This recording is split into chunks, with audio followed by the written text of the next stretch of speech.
Chapter 49-40. Okay. Fengjiu replied with a smile. Letting her lead the way, they walked towards the night market of West Street. Fengjiu leisurely walked.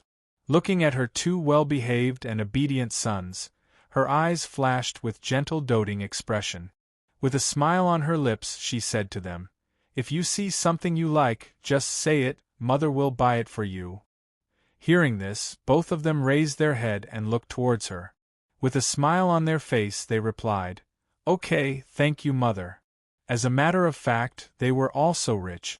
Inside their space there were many treasures, not to mention money.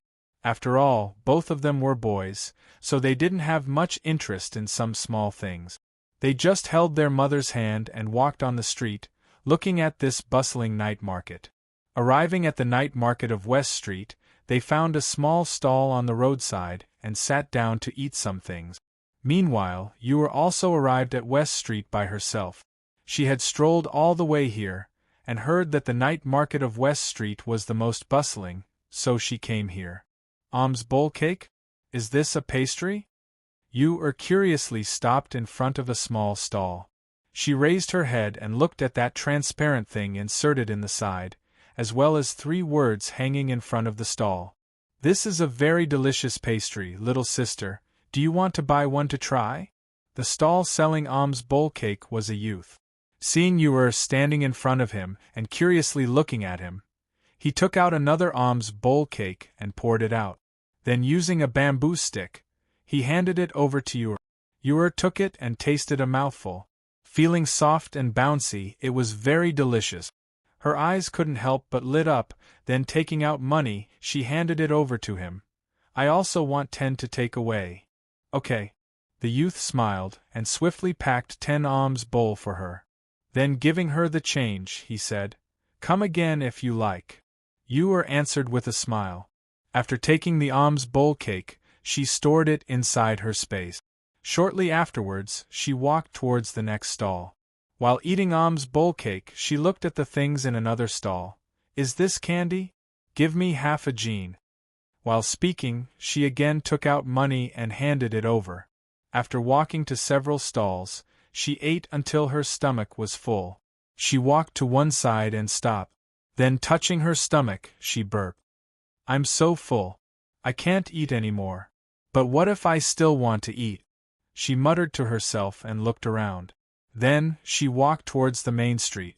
When she saw a place with candy figurines, her eyes lit up. She ran over and shouted, "I want a candy figurine! Make one just like me!" Mu Chen, who was eating at the stall, suddenly stopped and looked around as if he was looking for something. "What's wrong?"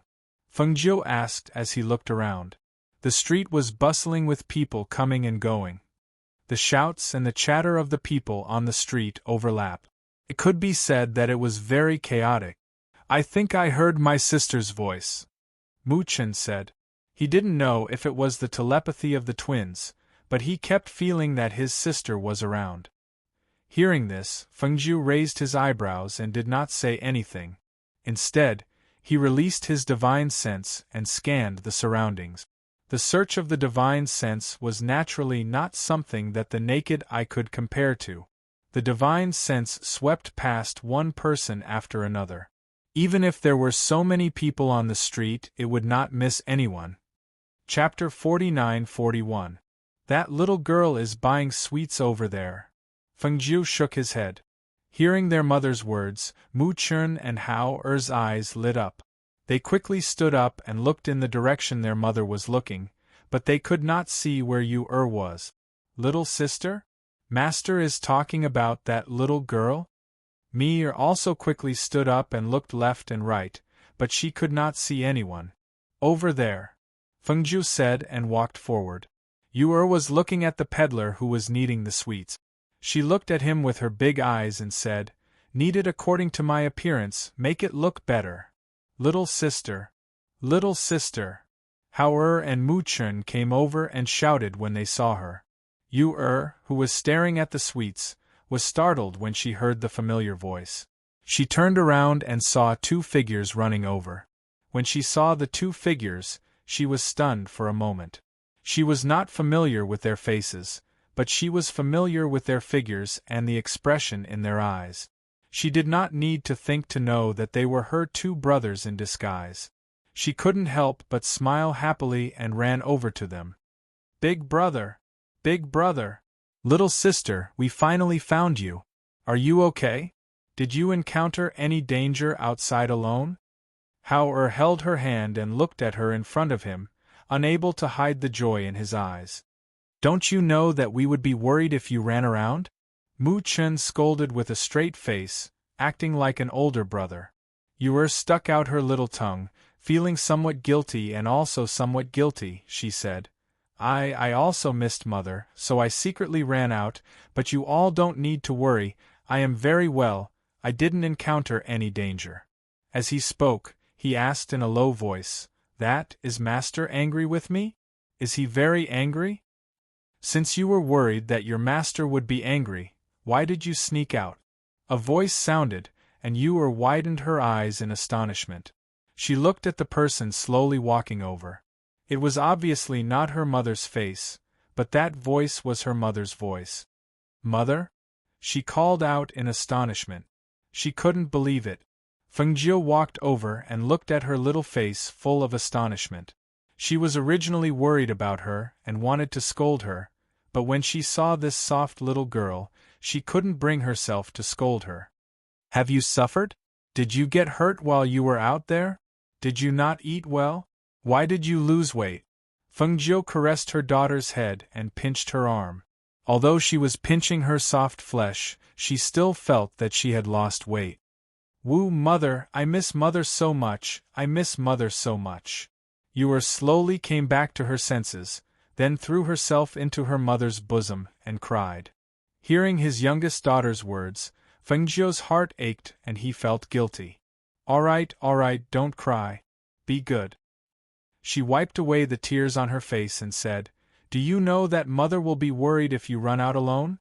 If something happened to you, what do you want Mother to do? Mother, I'm sorry. Yu didn't listen to Mother and Master. She whispered and hung her head because of guilt. Chapter 49-42. When Yu heard this, she immediately looked at her big brother foolishly. Her big brother's soft knife was much more powerful than her big brother's stern face when he reprimanded her.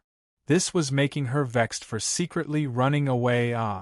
If she didn't take advantage of their absence to secretly run away, she would be able to wait for her mother's arrival on the mountain and leave together with her mother.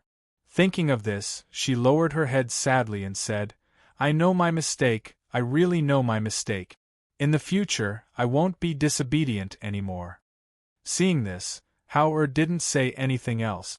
He only patted her shoulder and said, Master went out to handle some matters and just happened to meet you here.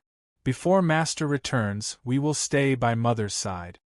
There are a lot of people here and it's also noisy. Let's go to the restaurant in front to sit for a while. Who was at the side said while curiously looking at that little girl. She didn't expect that she would dare to run away alone at such a young age. Truly formidable, worthy of being Master's child. All right. Fengjiu agreed and brought the children to the restaurant in front. Going to the second floor of the restaurant, they found a relatively quiet place to sit.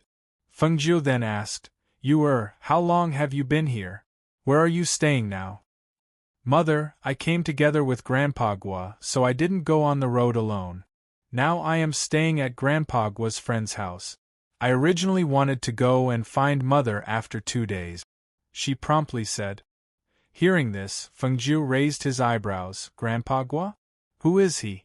How did you know him? It's like this, when I let the little fox take me away, there was an accident.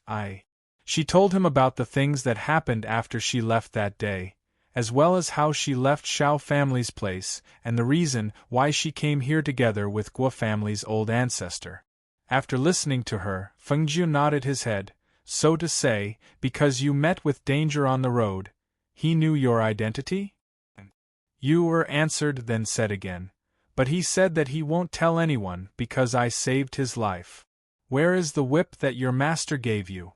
Fengjiu asked. Here. Yu took it out and handed it over to her mother, while saying, "Mother, this whip is truly a good thing. It can be used as a whip and can also be used as a sword." Fengjiu took a look at the whip and nodded. "This is indeed a treasure. Your master has treated you well, so I'll let you use this ancient god-lashing whip." As she spoke, she smiled and handed the whip to her. "Put it away. Now, this whip almost represents your identity. Even those who have never seen you before will know that you are the third disciple of Emperor Qing, Cloud 7, as long as they see this whip." They had not seen each other for a long time, and after chatting for a while in the restaurant, Yu said, "Mother, then I will return to Yu family and inform Grandpa Gua and the people of Yu family, lest they worry." "All right, let's inform them and come to the inn. We're preparing to leave the city tomorrow. Since we've met you, why don't you come with us? We'll bring you back to the island to take a look," Fengjiu said with a smile. "Master, let me accompany you. In a while, I'll bring her back to the inn to find you," Mi said. Chapter 49-43. With regards to her master not avoiding her and talking about this matter, she was moved in her heart and also secretly remembered to keep this secret. At this moment, regardless of whether it was in front of Yu's grandfather Guo or in front of Yu family, it was not suitable for her master to show his face, so she could only accompany her master. After all, it was the middle of the night, and only she, this adult, could accompany her master. Only the people of Yu family and that old man Guo would let her leave this place in the middle of the night. Hearing her words, Fengjiu also didn't refuse, rather nodded his head. "You accompany her. After bidding farewell to them, return to the inn. We will wait for you to come back." "Okay." Yu and Mi answered, then both of them left and went downstairs. After they left, Fengjiu also took the two children and went towards the direction of the inn, preparing to go back and wait for them to come back. At this moment, although Yu family was brightly lit, but it was in a kind of strange silence. Yu took Mi and walked towards Yu clan while saying, "It's just in front. Today, I don't know why their main gate is broken. Now they can't close the gate, but there are several guards guarding there." While speaking, they arrived at the main gate, and just when Yu was preparing to enter, Song Mi suddenly vigilantly pulled her, protecting her behind her back. "What's wrong?" Yu was startled, then raised her head and looked at her. "Something's wrong, there is a smell of blood." Song Mi said, then frowning, she said, "There is a problem here." Because of her obstruction, and also because of her reminder, Yu who was standing at the main gate also smelled the smell of blood in the air, and her complexion couldn't help but slightly changed. Just at this moment, a voice came from behind them. "Since you have seen it, then stay here together." That voice was cold with killing intent, and just after this voice came out, a stream of air attacked them.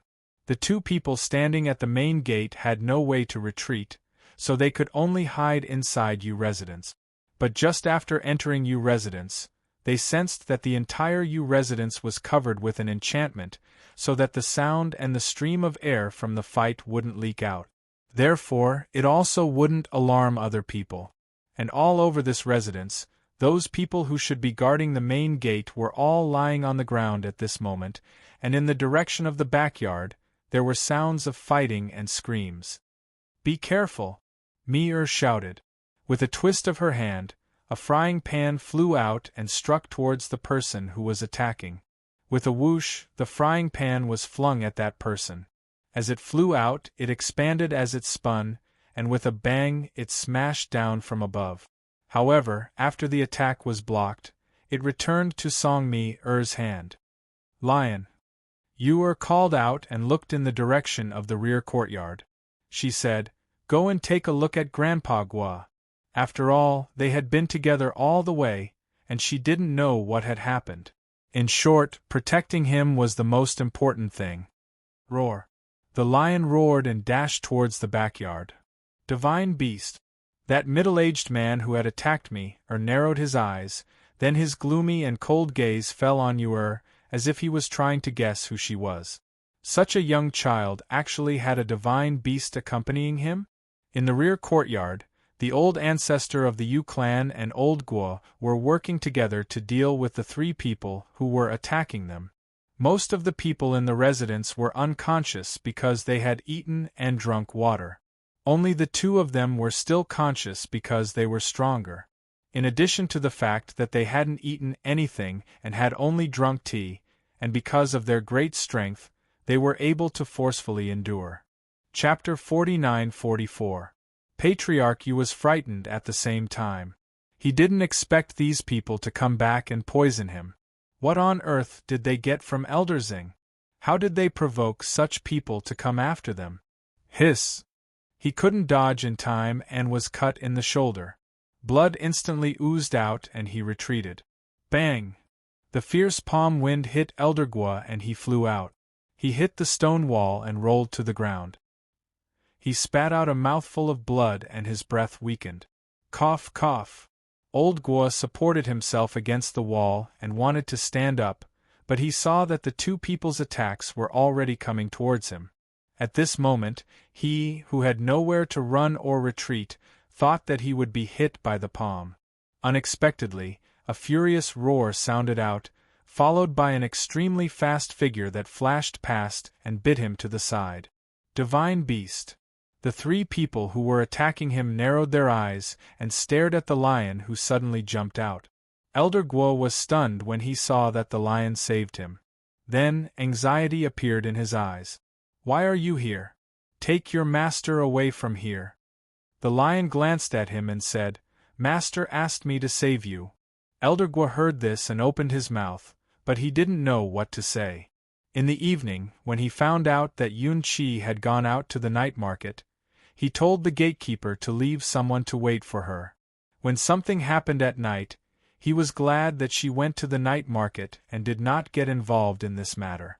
However, he did not expect that she would come back at this time and let this mythical beast come to save him. Where is she? Has she entered the mansion? Elder Guo asked quickly. In the front yard, the lion said. Elder Guo's face changed and he said, I don't need you to protect me. Go and protect her. She's not a match for these people. Take her away quickly. Even though she was Emperor Qing's disciple, these people had obviously set up the bounded domain and array to kill everyone here. How could they let a child leave alive? Immediately, Old Guo yelled at those people, We have no enmity with each other. Isn't it too cruel for you to annihilate our family like this? You're protecting someone you shouldn't protect, and taking something you shouldn't take. So what if we kill you? The old man among the three snorted coldly. Obviously, he didn't care about the divine beast and the two people in front of him. I'll go get Elder Xing to hand over the item to you. Can you stop now? The injured Yu clan elder asked with an ashen face, panting heavily. He knew that if they continued to fight, the two people would be no match for them. If they were willing to give the thing to them, they would at least be able to survive the night. It's the same after I kill you, the old man said and attacked the elder Yu. It was also at this moment that a black soul shadow floated out from one of the people. He floated in the air and coldly looked at the people who were fighting. His gloomy voice was filled with displeasure. You took so long to retrieve something.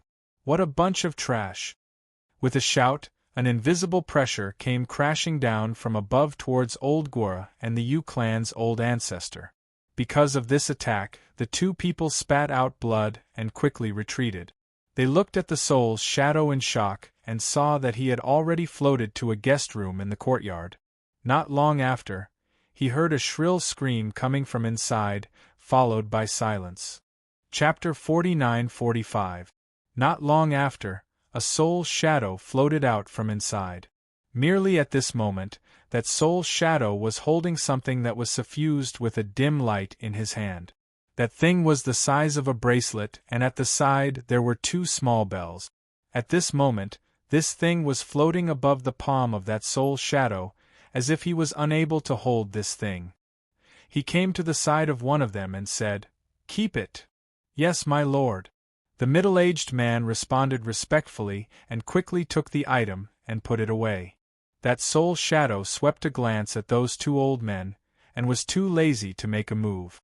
Just when he was about to enter the body of that middle-aged man to rest, he felt an extremely pure aura. Innate spiritual body? His eyes narrowed, and light flashed in his eyes, and he flew towards the place where he felt the aura. At this moment, in the inn, Fengjiu was waiting for Songmi and Yu to return. Merely, the more she waited, the more she felt that something was wrong. From Yu's mouth, she knew that the location of the Yu family was not far from the West Street and this inn. It was reasonable to say that they were only going to say goodbye, and would not stay for long, so why hadn't they returned yet? Although was following them, her heart was still not at ease. Thinking for a bit, she turned around to look at her two sons and said, "You two wait for me here. I will go and see why they haven't returned yet." "Okay, we will wait for Mother here," both of them replied.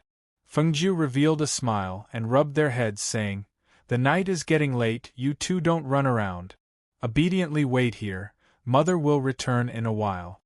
After saying this, she directly rushed out of the window, and with a flash, she rushed into the night. At this moment, at the entrance of the Yu residence, that middle-aged man's head was bleeding, and blood flowed down his cheeks, adding a bit of bloodthirsty aura to his originally ferocious face.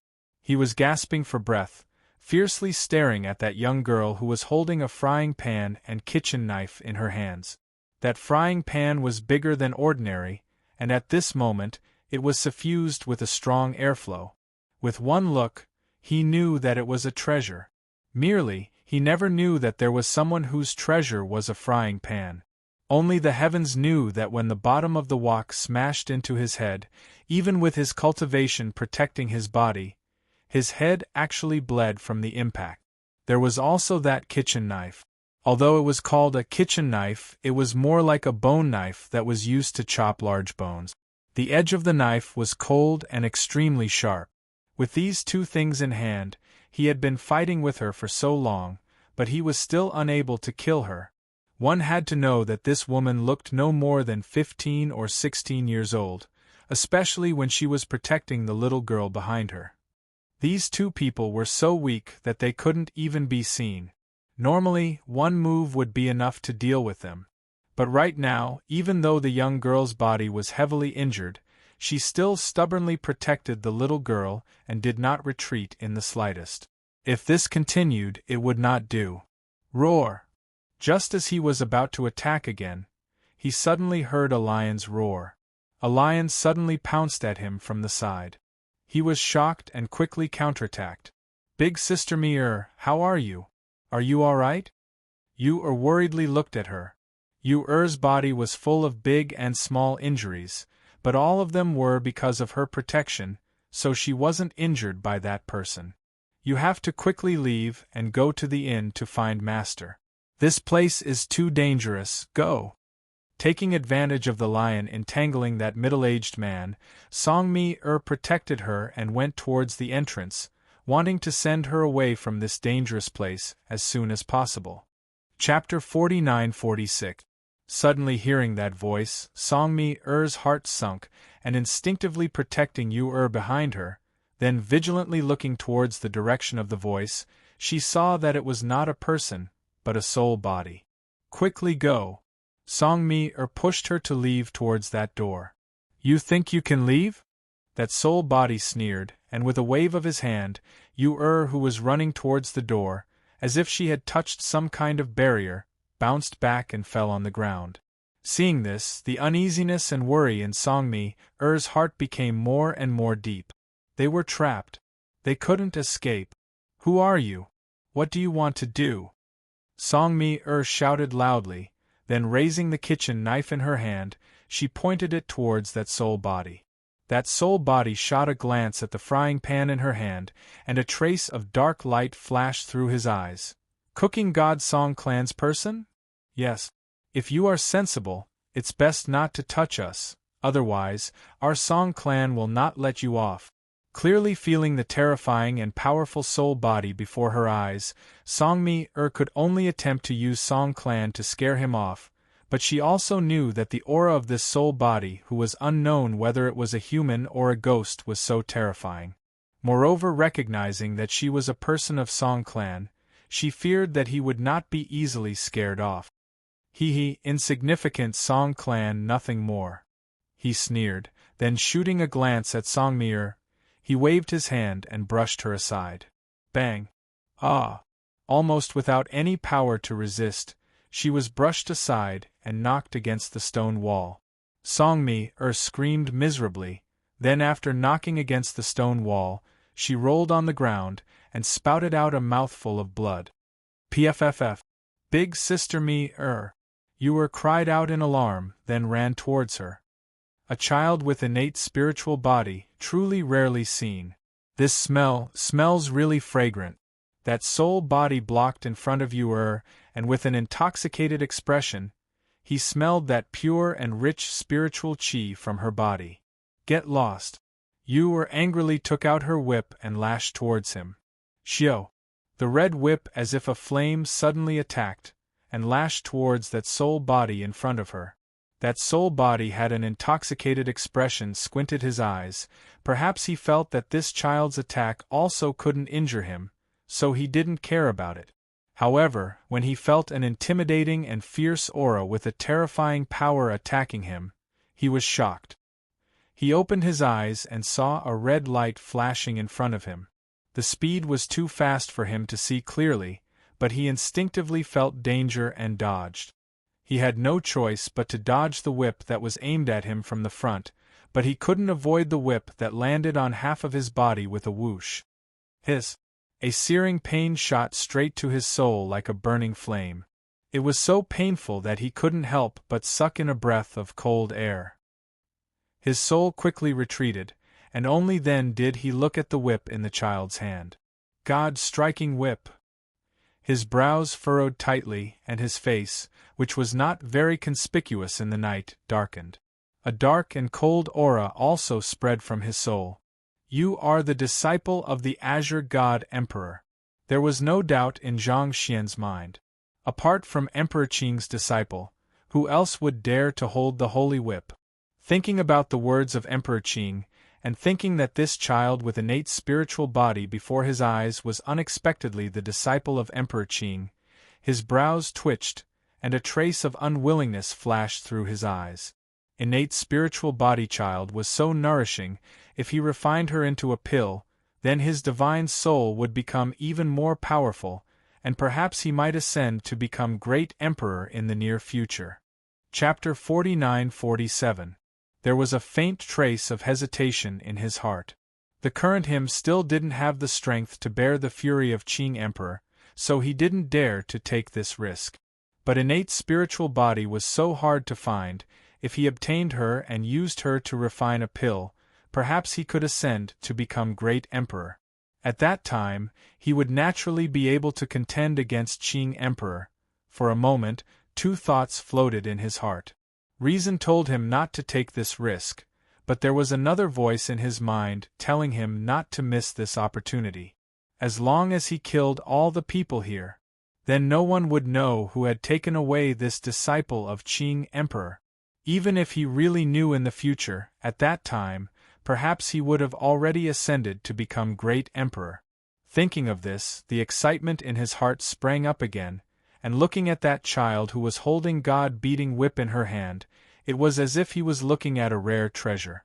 Children were sensitive, especially facing that kind of unkind gaze. It was even more so. At this moment, seeing that unknown whether it was a human or a ghost looking at her with that kind of strange gaze, you tightly grasped God-beating whip in her hand and stared at him, then nervously said, I am the disciple of Qing Emperor. If you dare to touch me, my master will not let you off.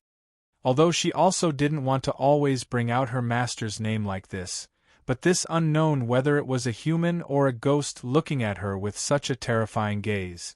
She couldn't beat him, couldn't run away, and couldn't ask for help, so what could she do? Is that so? You can rest assured, your master will not know that you were captured by this one." As if he had made up his mind, he revealed a gloomy and carefree smile, then his soul floated towards you. Song-mi clutched her chest and crawled up, and seeing that soul moving towards you she immediately shouted, "Whip him!" When that whip hit that soul, half of his body became somewhat transparent, and the aura of his body also weakened a bit, so that whip should be effective on him. You gritted her teeth and once again lashed towards him with the whip. Merely, previously because he didn't put her attack in his eyes, but now that he knew that whip was God-beating whip, he naturally wouldn't allow his soul to be injured again. Therefore, at that moment when Yu's whip was about to hit, his soul flashed and flew behind you then stretched out his hand to grab her. "Be careful!" Seeing this, Song-mi didn't care about the injuries on her body and fiercely rushed over, pushing you to one side. The soul body grabbed nothing but air. Killing intent flashed across its eyes as it said in a sinister voice, "Since you want to die, I'll let you have a taste of the power of the soul-locking bell." As soon as his voice fell, he stretched out his illusory hand in the direction of the backyard and shouted at the same time, "Soul-locking bell, come!" When the middle-aged man in the backyard heard the sound, he felt a shock in his mind. Almost instinctively, he took out the small treasure that he had put away earlier. The two small bells on the treasure shook slightly and let out a clear sound. In the next moment, it was as if there was a force that sucked the item away. With a whoosh, it flew toward the front yard. Clang! The soul-locking bell fell into the soul's hand. It looked like it was being held, but it was actually being controlled by a force. Collect! He took one of the bells and shook it at Song-mi. A gust of air surged and a crisp sound rang out. Song-mi fell to the ground and a wisp of her soul was sucked out and sucked into the bell. Chapter 49-48. You cried out in alarm, then ran towards me, who was lying on the ground. At this time, that soul body held that soul-locking bell in one hand, and the other hand grabbed towards you then said with somewhat gloomy voice, "Follow this lord." When Fengjiu rushed over, she saw that Yu family was enveloped by barrier and formation. She frowned, then without any hesitation, she jumped on top of that wall. Standing on top of the wall, she just happened to see the scene below, so she immediately condensed a stream of qi with her finger, and pointed it towards that soul body below. "Ah!" That soul body cried out in pain, then retracted his hand, then his figure floated backwards, and his gloomy and cold gaze fiercely looked towards that person. But he saw that person was wearing ordinary clothes, and her appearance was also ordinary woman, and the only thing that made people frightened was that her ice-cold eyes contained killing intent. "Who are you? Dare to spoil this lord's good matter?" He gloomily shouted, and vigilantly stared at that person who had suddenly appeared. Fengjiu came to the side of Yu, then sizing her up, she asked, "Are you okay?" Yu knew that she couldn't let other people know the relationship between her and her mother, so when she saw her mother, she didn't call out, rather shouted, "I am fine," but he pulled out the soul of Big Sister Mi and used that thing in his hand. Hearing what was said, Fengjiu narrowed her eyes, then stared at that thing in the hand of that soul body. Next moment, a powerful stream of qi revolved in her palm, and flame rushed out towards that soul body, surrounding it. Perhaps because he sensed the strength of the other party, at this moment, he didn't care about anything else, and immediately floated towards the rear courtyard. But how could Fengjiu let him leave under her eyes? "Give me the whip." She took the whip from the hand of Yu, then with a swish, she threw it towards that soul body. The whip shot out nimbly, bringing with it a terrifying pressure. With a swoosh, it landed on the soul body's body. A sharp gust of wind accompanied the sound of the whip slashing through the air. Immediately after, the soul body's shrill and miserable shriek could be heard. Hiss! God-beating whip, even cultivators were unable to bear the whip of this whip, let alone this soul body. In addition, Yu had already used her whip to weaken that soul body, and now that Fengjiu had also used her whip, that soul body became even more illusory, and that soul-locking bell in her hand also fell to the ground because of the intense pain and trembling of that soul body, giving out a sharp and clear clanging sound. Who? With a whoosh, the flames rushed forward and surrounded the soul body, burning it. In an instant, miserable screams could be heard, each one louder than the previous one. The spiritual power in Feng Jiu's hand turned, and the bell that had fallen to the ground fell into her hand. She glanced at it, then looked at the soul body that had been burned to ashes and disappeared into the air. This was only a wisp of soul, not the person's actual body. Destroying this wisp of soul was equivalent to crippling the person's arm. Although the injury was serious, it was not fatal. Thus, this wisp of soul was destroyed, but the person was still alive. Seeing that person who was bitten by lion was fleeing towards the rear courtyard, Yu hastily said, "There are still several people in the rear courtyard. Lion, stay behind to look after me, you come with me." Feng Jiu said, then glanced towards that lion, and simultaneously carried Yu towards the rear courtyard. "Quickly withdraw. Master's soul body has been extinguished." That middle-aged man who had fled to the rear courtyard shouted in panic, but before he could finish speaking, a flame changed into a sharp arrow and attacked from behind. Chapter 49-49. That person screamed as his body was penetrated by that fire arrow. His entire body fell to the ground while spitting out a mouthful of blood. He struggled on the ground while patting the burning flame on his body. However, that flame nevertheless couldn't be extinguished. Not long after, the sound of burning accompanied by that person's blood-curdling screams spread throughout the courtyard. "Who is it?" Although the 3 people in the backyard were injured, their injuries weren't fatal. On the contrary, Elder Guo and the Yu clan ancestor were barely holding on. At this moment, the 2 of them were sent flying to the ground without any strength to resist. Just as the 3 people were about to finish off the 2 of them, they saw the person who came to report being burned to death by a ball of fire. Grandpa Guo. Seeing old Guo, whose whole body was covered with blood, Yu hastily called out. Old Guo gasped for breath and fell to the ground. He didn't even have the strength to answer her. Even the sight in front of him was somewhat strange. As for that old ancestor of Yu clan, his vision turned black and he fainted. He only saw that someone was coming towards them, but he was already unable to clearly see who that person was. Feng Jiu looked at those 2 old men on the ground, then with a burst of aura, even old Guo also fainted.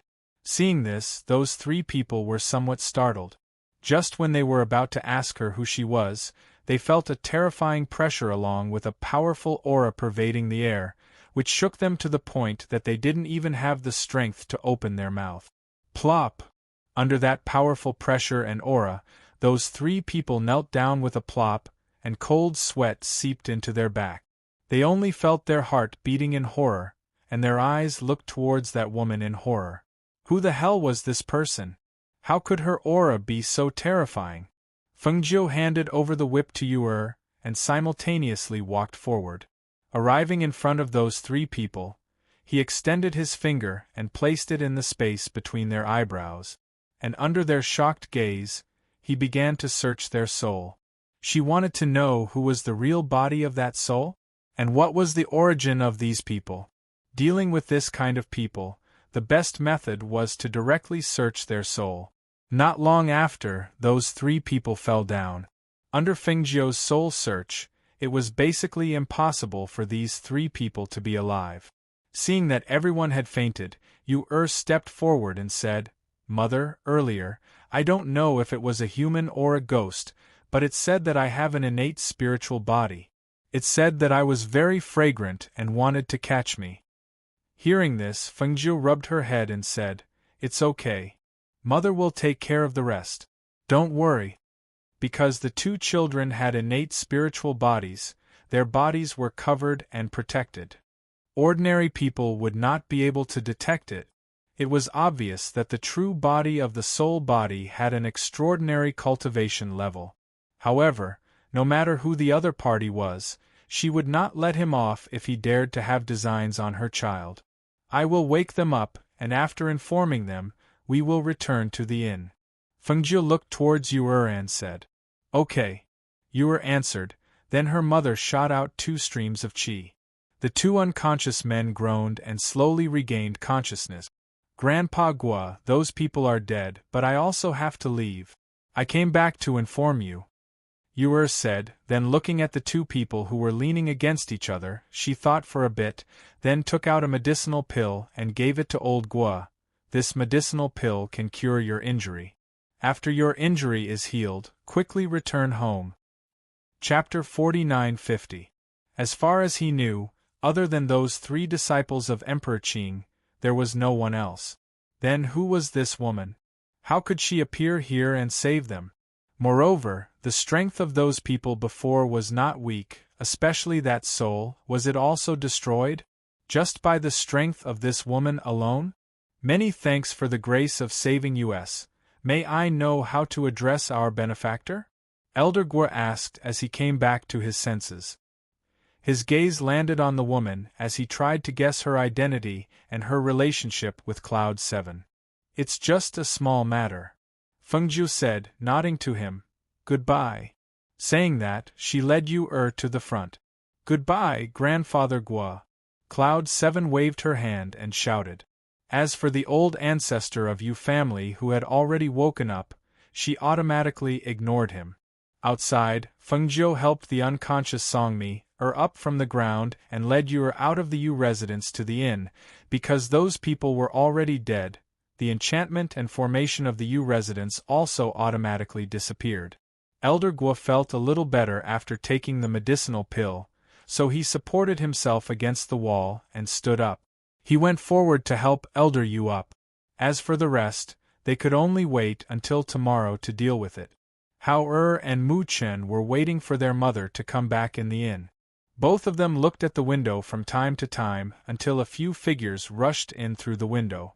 Both of them were startled. "Mother! What happened?" "Something happened in the Yu residence.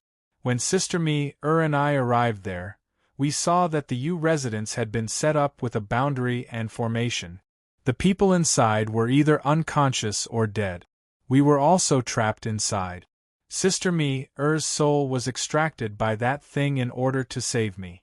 Fortunately, Mother came, otherwise I would also be taken away," Yu said from the side. Although she was small, her words clearly told them the matter. At this time, Fengjiu had already placed Songmi on the bed.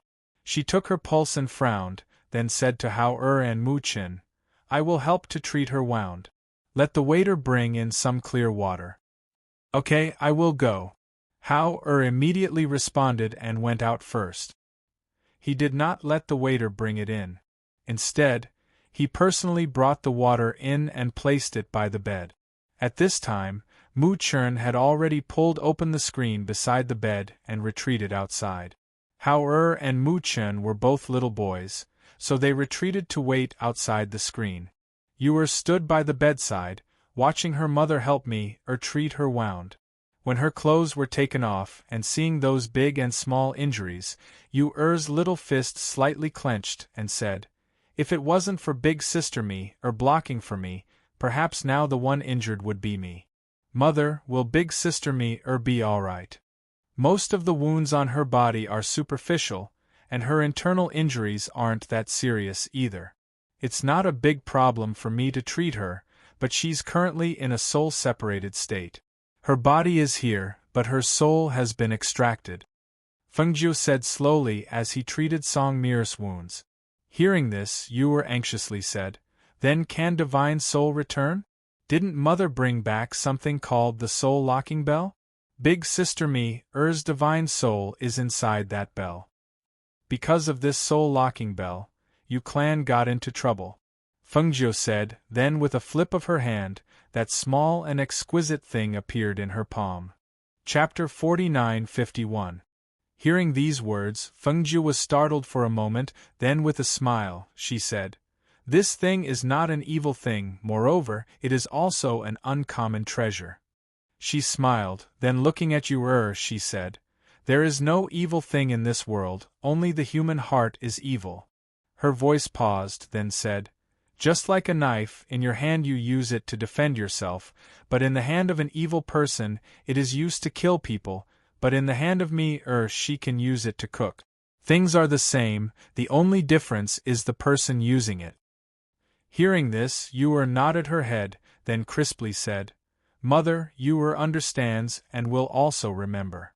Fengjiu rubbed her head, then said, Go outside and sit together with your two brothers. Mother will study this soul-locking bell, and see how to release me, divine soul. Okay. Yu answered, then walked outside the screen. With her mother here, she didn't need to worry. Seeing her coming out, Hao and Mu Chun promptly pulled her to sit at the table, then asked, Little sister, are you tired? Do you want to go and rest first? I am not tired. Yu shook her head, then sitting at the table, she said, I will wait here for big sister me to wake up. Then we will accompany you. Both of them said, and accompanied her to sit here. Inside the screen, Fengjiu studied that exquisite soul-locking bell in her hand, then taking one of the bells, she poured in spiritual power and lightly shook it, then a wisp of soul visible to naked eyes floated out. Seeing it was Songmi she immediately guided her soul to return to its place. Seeing the soul and body fusing together, she relaxed, then reached out her hand to check her pulse. After checking that there was no big problem, she got up and walked outside. Mother, how is it? Seeing her coming out, Yu promptly trotted forward. Her divine soul has already returned to its place. She will be able to wake up early tomorrow morning. Fengjiu said with a smile, then handed that soul-locking bell to her and said, This is for you. Keep it, perhaps you will have a use for it later. Isn't this used to collect souls?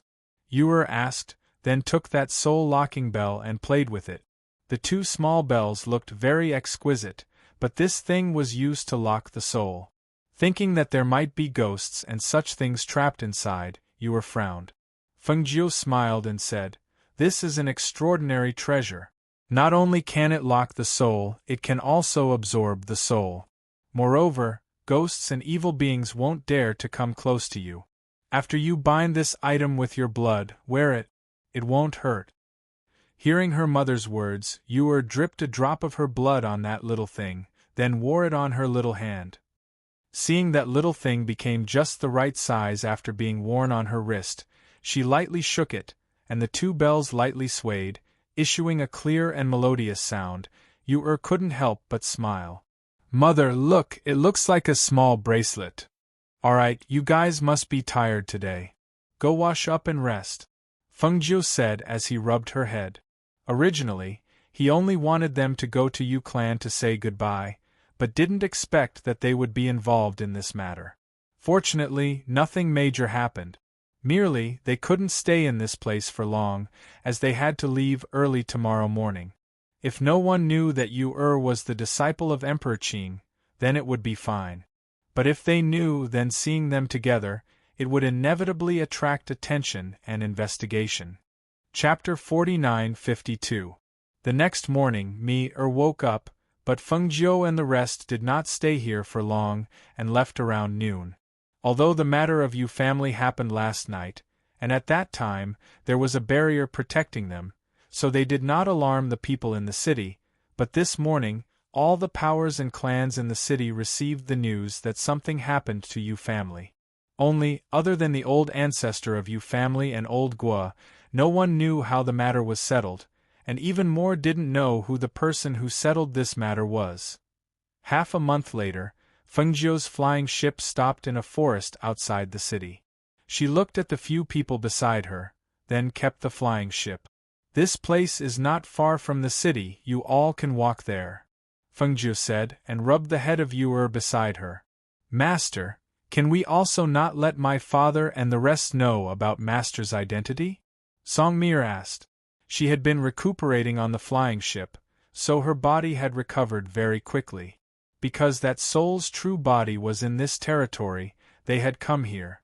Also, because her house was in the city just ahead, she had asked her to send them here. When the time came, she would go to work, and she would wait for her with the 3 children at her house. Now is still not the time, Fengjiu said, looking at the 3 children. Since we are already here, won't master go in with us? Songmi looked at her and asked. Fengjiu shook her head and said, just help me take care of the 3 of them. After I finish my business, I will come to Song family to pick you all up. She was preparing to take care of that power, so it was naturally not good to take the 3 children with her, and Er's family was here, so it was best to let the children stay with her at her home for a few days. Mother, you don't need to worry about us. Master has given us experience. We have experience in surviving outside and dealing with danger. Hao said, so that she did not need to worry about them. Hearing this, Fengjiu smiled, and her eyes were full of pampering. Mother knows you are the older brother, look after them more. Alright, go. Listen to Sister Mi. Okay. Mother, you have to be careful too. We'll be waiting for you at Sister Mi's place. And Fengjiu nodded and looked at Song Mi. I'll leave it to you. Master, don't worry. I will take good care of them. Song Mi said with a smile and waved at her. Only then did she lead the 3 children towards the city gate. Hao and Mu Chen, these 2 people protected Yu in the middle. As her elder brothers, each of them held one of her hands as they walked. At the side of these 3 people, Song Mi followed, and her face was filled with joy and excitement. I didn't expect to return home so soon. The last time I left, I thought it would be a few years before I came back. Her eyes were full of smiles. Looking at the familiar place, her heart also flew with joy. When we get home, I'll get my brother and the others to cook for you, Song Mi said to them. Yu's eyes shone, and looking at her, she said, Sister Mi are the things they cook so delicious. In this period of time, she would cook delicious food for them every day. Those things were beautiful and beautiful, which made her mouth picky. Chapter 49:53. If we suddenly go like this, won't we be disturbing? Hao asked while looking at her. No, no. Song Mi waved her hand and said, my family members are all very good, you all don't need to worry about being uncomfortable. While speaking, Song Mi led them into the city, and while introducing them to some places in the city, she said, after going to my house to rest, if you want to come out to play at night, then I will take you out again, or tomorrow is also fine. At that time, I will take you to stroll around the city. There are many fun places in the city. Miss Mi has returned. Long time no see, Miss Mi. Where did Miss Mi go? Seeing Song Mi, some hawkers in the city greeted her with a smile. Seeing this familiar appearance, Hao trio were endlessly astonished. Song Mi waved her hand to greet them, and at the same time said to the 3 people beside her, my family can be said to be unique in the city, so my status is naturally different from other families. In addition, we grew up here, so many people in the city know me. 3 people suddenly understood and followed her walking. After walking through a bustling street, they saw her turning into a relatively quiet and secluded alley, while saying, the city is also divided into rich and powerful families' residence. See, in front of the alley, people living in this area are some of the city's aristocratic families' people. My house is in front, very easy to find. Seeing they were about to reach her house, Song Mi quickened her pace, and leading them to her house, she said with a smile, my house is here. Then she stepped forward and knocked on the door. A middle-aged man stepped forward to open the door, and seeing Song Mi standing outside, his face immediately showed a happy smile. Miss Mi has returned.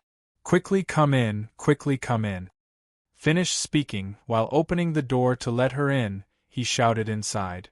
Miss Mi has returned. Quickly report to master, madam as well as young masters. Hao trio followed me into Song residence, and once they entered, they smelled a very fragrant smell. 3 people couldn't help but look at each other, then looked all around. Yu took a deep breath, then looking at Song Mi her eyes shone and said, Big sister Mir, your house is so fragrant. It must be my third brother cooking something again. Mir smiled and said, just in time, we'll have something good to eat the moment we arrive. Let's go, I'll bring you to my third brother's kitchen to see what's there to eat. As she spoke, she led them to the backyard. Almost every master of the Song family had an independent big kitchen in their courtyard. Usually, they would study dishes in the kitchen in their backyard. When the middle-aged man saw Song Mi-er heading straight for the backyard, he called out, Miss Mi-er, aren't you going to meet Master and Madam first? They've been talking about you. I'll go later. Tell my parents that I'm going to third brother's courtyard to eat something.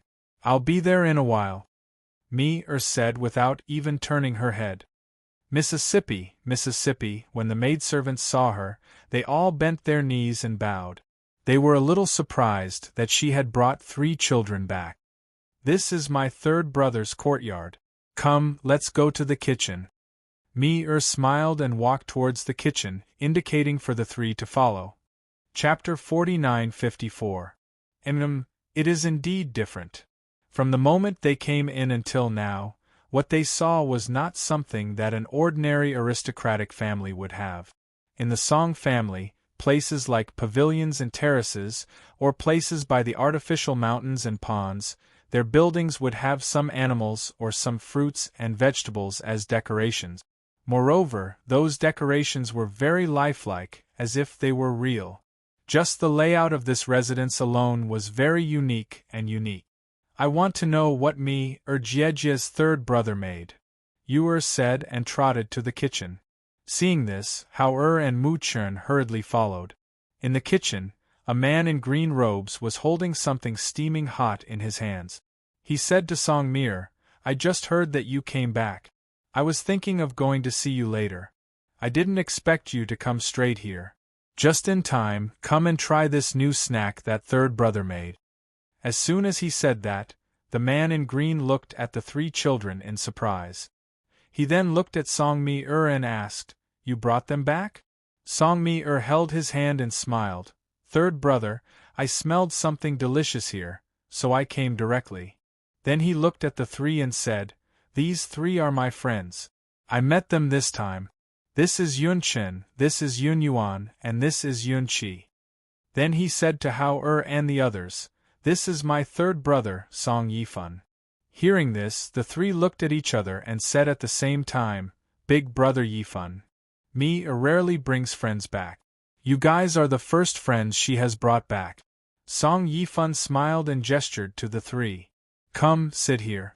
I have freshly made desserts for you guys to try. Thank you, big brother Yifan. The 3 went to the table and sat down. The maid placed a small bowl, spoon, plate, and chopsticks in front of each of them. The things looked very delicate. You have to eat it like this. Be careful, the soup inside will burn you. Song Yifan said and picked up one with his chopsticks and put it on the spoon. The thin skin was not oily and was steaming. A burst of fragrance came out. Cut a corner to let the soup flow out. Drink the soup first, then eat this. He demonstrated, so the 3 children wouldn't burn their mouths. Third brother, isn't this the soup dumpling? Song Mi picked up one and asked. I improved it. The skin is thin and there's more meat. I also used the soup stock. Song Yifan said and looked at the 3 children. Although they were young, they behaved well. The 2 boys sat there with their backs straight. The way they ate naturally revealed a sense of nobility and elegance. Mi, the 3 of them are so young. Does their family know that you brought them home? Song Yifan asked and glanced at his sister, who was eating without a care for her image. They know, don't worry. I didn't kidnap a child. Mi said with a smile. She blew at the soup on the spoon and drank it. Delicious, really delicious. Yu showed a satisfied smile and ate another one while saying, Big brother Yifan, the dessert you made is really delicious. Eat more if you like. There's more to come. Chapter 49-55. We knew that little sister would come to your place the moment she came back. Song family's second son said with a smile and looked inside. When he saw his sister, he also saw the 3 children. I heard that little sister came back with 3 children. Is it them? So young? Song family's second son said and walked forward in large strides. Yiming, don't scare the children. Song family's matriarch said warmly and called out to her second son. I know, mother. I don't look scary, so how can I scare the children? Song Yiming laughed. Father, mother, eldest brother, second brother. Seeing them coming over, me immediately put down her chopsticks and wiped her mouth. She stood up and threw herself at her mother. Mother, me missed you so much. She hugged her mother's neck and rubbed against her bosom. All right. You're already an adult and you're still hugging your mother. Song family's patriarch Song Lingbo saw his daughter hugging his wife and his eyelids twitched. He directly grabbed his daughter's collar and pulled her away. He said unhappily, stand properly. If you don't behave properly all day, let's see how you can get married in the future. Father, why are you still so petty? I only hugged mother for a while. So what? You hugged my mother to sleep every night and my brothers and I didn't bicker with you. Song Ermi said and stuck out her tongue at him. Song Lingbo shook his head and said to his wife beside him, You see. What is this child saying? Her skin is really itching. Alright. Me has been away from home for so long. It's rare for her to come back. Don't keep scolding her. Besides, there are 3 children here. Don't let others laugh at you. Song family's matriarch glared at him. Then she looked at the 3 children and said to me, where did you bring them back? Does their family know? They know. Don't worry. Song Mi held her mother's hand and said, Come, let me introduce you. How trio saw the way Mi interacted with her family and the way she spoke. The 3 of them were stunned and somewhat stunned. They didn't expect that she was actually this kind of big sister Mi. This is my father, this is my mother, this is my eldest brother Song Ihong, this is my second brother Song Yiming. Finished speaking, she introduced the names of you and others. They are my friends. This time, I will be staying at home for a period of time. They will also be staying at home. Mir looked at them and said, Of course, that won't be a problem. It's rare for you to bring friends back, and their 3 children. Naturally, we have to treat them well. Song family head said, But you also know that your brothers sometimes go into the kitchen and don't come out for a few days, so you have to take care of them. Yes, I know. Mir nodded. Song Ihong looked at the 3 children thoughtfully. After a pause, he said, Their names are familiar. I heard that the 3 disciples of Emperor Qing also called them by these 3 names. Is there any connection?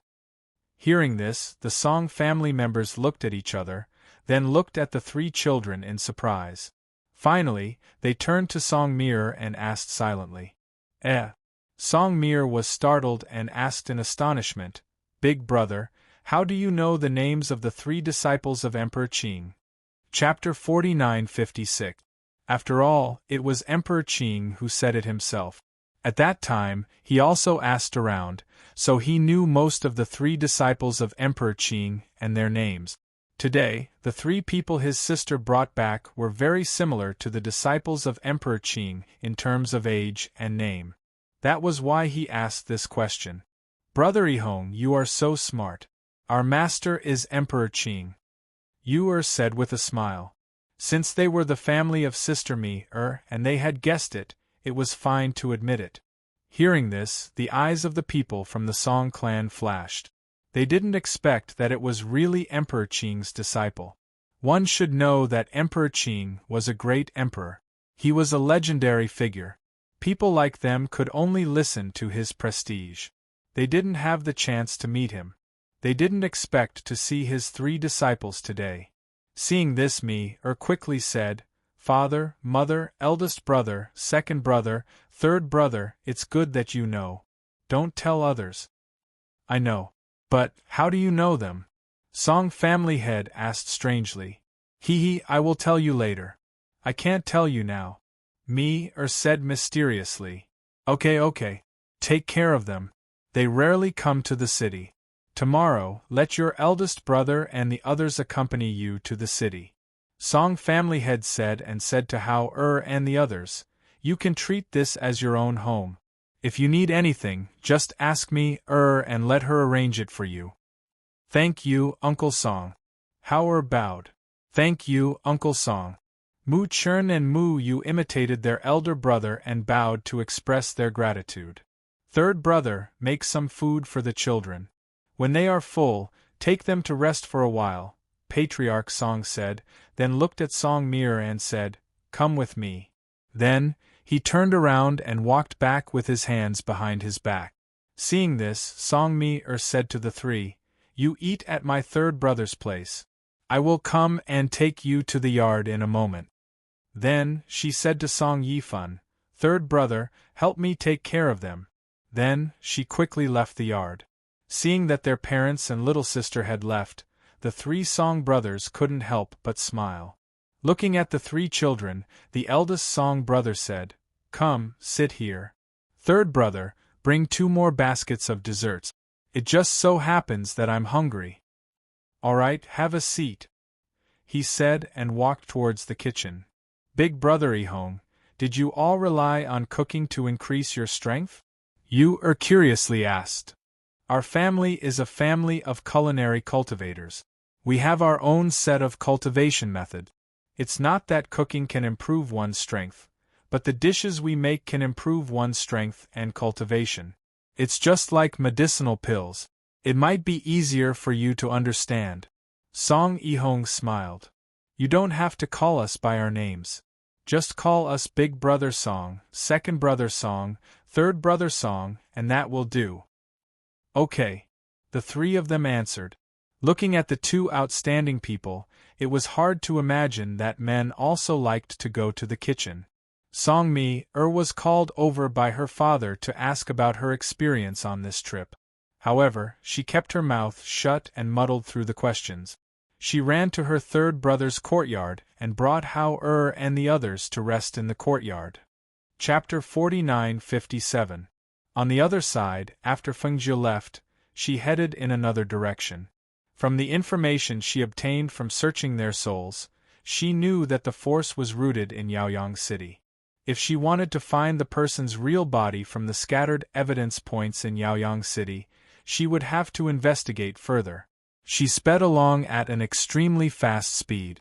However, Yaoyang City was not close to this place, and she stopped to rest along the way, so she did not enter Yaoyang City's territory yet. While flying, she saw that the weather suddenly changed and the wind in the sky became stronger. After thinking for a moment, she decided to find a place to rest. After walking for a while, she didn't see any residential houses. She only saw a run-down temple at the foot of a mountain. However, when she saw the run-down temple, she frowned slightly and her footsteps came to a halt. The ruined temple was located in a remote area. It was currently noon, but there was still a gloomy aura around it. It was obvious that it was an extremely dangerous place. She only paused for a moment before walking toward the ruined temple.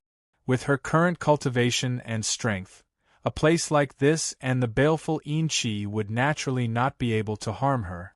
Furthermore, this place was still within her territory. It would have been fine if she had not encountered such a place of baleful Yin Qi, but since she had encountered it, she would naturally take the opportunity to clean it up. She arrived at the entrance of the dilapidated temple and walked in. Her gaze swept over the place, and she saw that there were already a few cultivators sitting cross-legged in the temple. When they saw her enter, they glanced at her before looking away. She withdrew her gaze and walked to a corner to sit against the wall. She took out some water from her space and drank it. She had changed her appearance and restrained her aura. She was dressed in simple green clothes, so even though she was a woman, she did not attract any attention. The gloomy aura in the ruined temple was not obvious, but it was not completely undetectable. Especially for cultivators, even if they could not see it, they could more or less sense it. Now, those cultivators were also resting in such a place. She wondered if they were too confident in their strength and cultivation. Or did they not notice the hidden danger in the ruined temple at all? After drinking 2 mouthfuls of water to moisten his throat, he listened to the wind gradually become stronger. The wind blew in the dilapidated temple, and the sky darkened. It seemed that a heavy rain was inevitable. Although cultivators could use spiritual energy to protect their bodies, if it wasn't an extremely urgent matter, it was fine to stop and rest to avoid the rain. Moreover, this was a place filled with energy. Seeing that the storm was coming fiercely, she decided to take the opportunity to close her eyes and rest for a while. At that moment, she put away the water and closed her eyes to rest. The corner she was in was sheltered from the wind outside, and with the spiritual aura protecting her body, she didn't feel cold even though the wind was strong. After a while, he could faintly hear the sound of rain falling, gradually becoming louder and louder.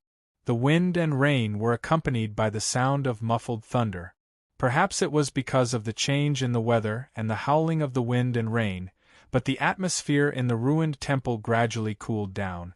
Why is it getting colder and colder? This wind is giving me goosebumps.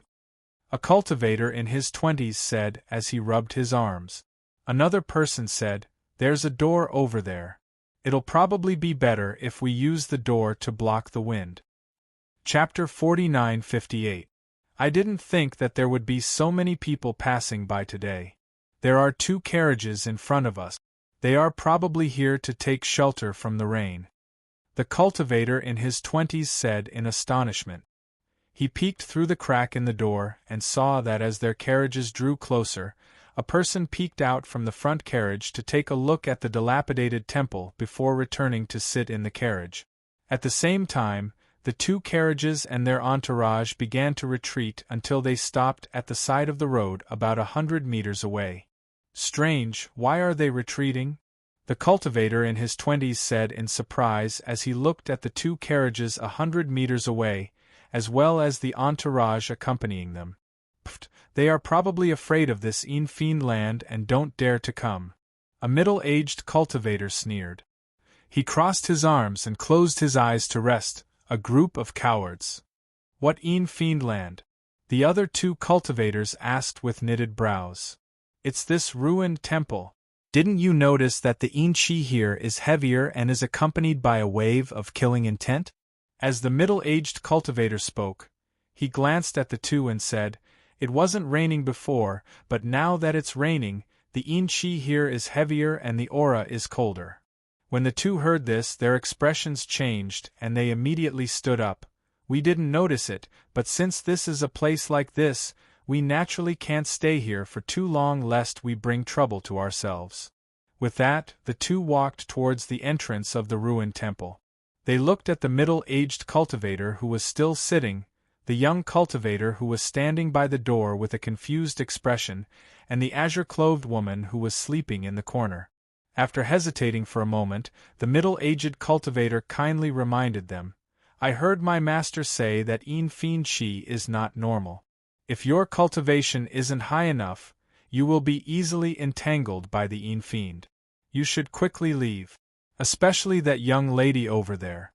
She is a woman and will easily be entangled by the fiend." Hearing this, Fengjiu opened her eyes and looked at the 2. She nodded and said, "You 2 can leave." She remained sitting there without moving. Even a man isn't as brave as a woman. The middle-aged cultivator glanced at the 2 with disdain in his eyes. The 2 cultivators did not argue with him. Instead, they cupped their hands towards Fengjiu and bowed, saying, "Farewell, Mississippi. Take care." After saying that, they walked out. Once outside, the 2 of them used their spiritual power to protect their bodies. When the rain fell, it was blocked by the layer of spiritual power on their bodies, so they didn't get wet at all. Although using spirit force to protect their bodies consumed too much spirit force, the 2 of them had no other choice. They just wanted to get as far away from this place as possible, so they used spirit force to protect their bodies while flying through the wind and rain. There were 2 carriages by the side of the mountain road. Apart from the people in the 2 carriages who could shelter themselves from the rain, there were 7 or 8 people who were accompanying the carriages. At the side of the road, a small tent was set up to shelter them from the rain. The wind and rain were heavy, and the muddy road was difficult to travel on. In order to prevent the carriage from flipping over in the wind and rain and the horses from running away, they could only stop here and wait for the rain to lessen before continuing. At this moment, in the carriage in front, the middle-aged man helped cover the old man lying down with a blanket and said, "Father, the wind and rain are a little heavy right now.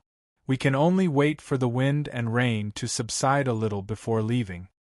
"Yes." The old man's eyes were closed and his face was pale. He answered weakly. Chapter 49:59. The baleful Yin-Chi in that place is too strong. The middle-aged man frowned and said, "But aren't there people hiding from the rain there? If they aren't afraid, then we don't have to be." The man in his 30s said. When he heard that it was a place filled with baleful Yin-Chi, he didn't think much of it. "Listen to your big brother." The old man didn't open his eyes and said weakly. He believed in his eldest son's decision. If it wasn't for the fact that they couldn't enter that place, they wouldn't have to stop by the roadside.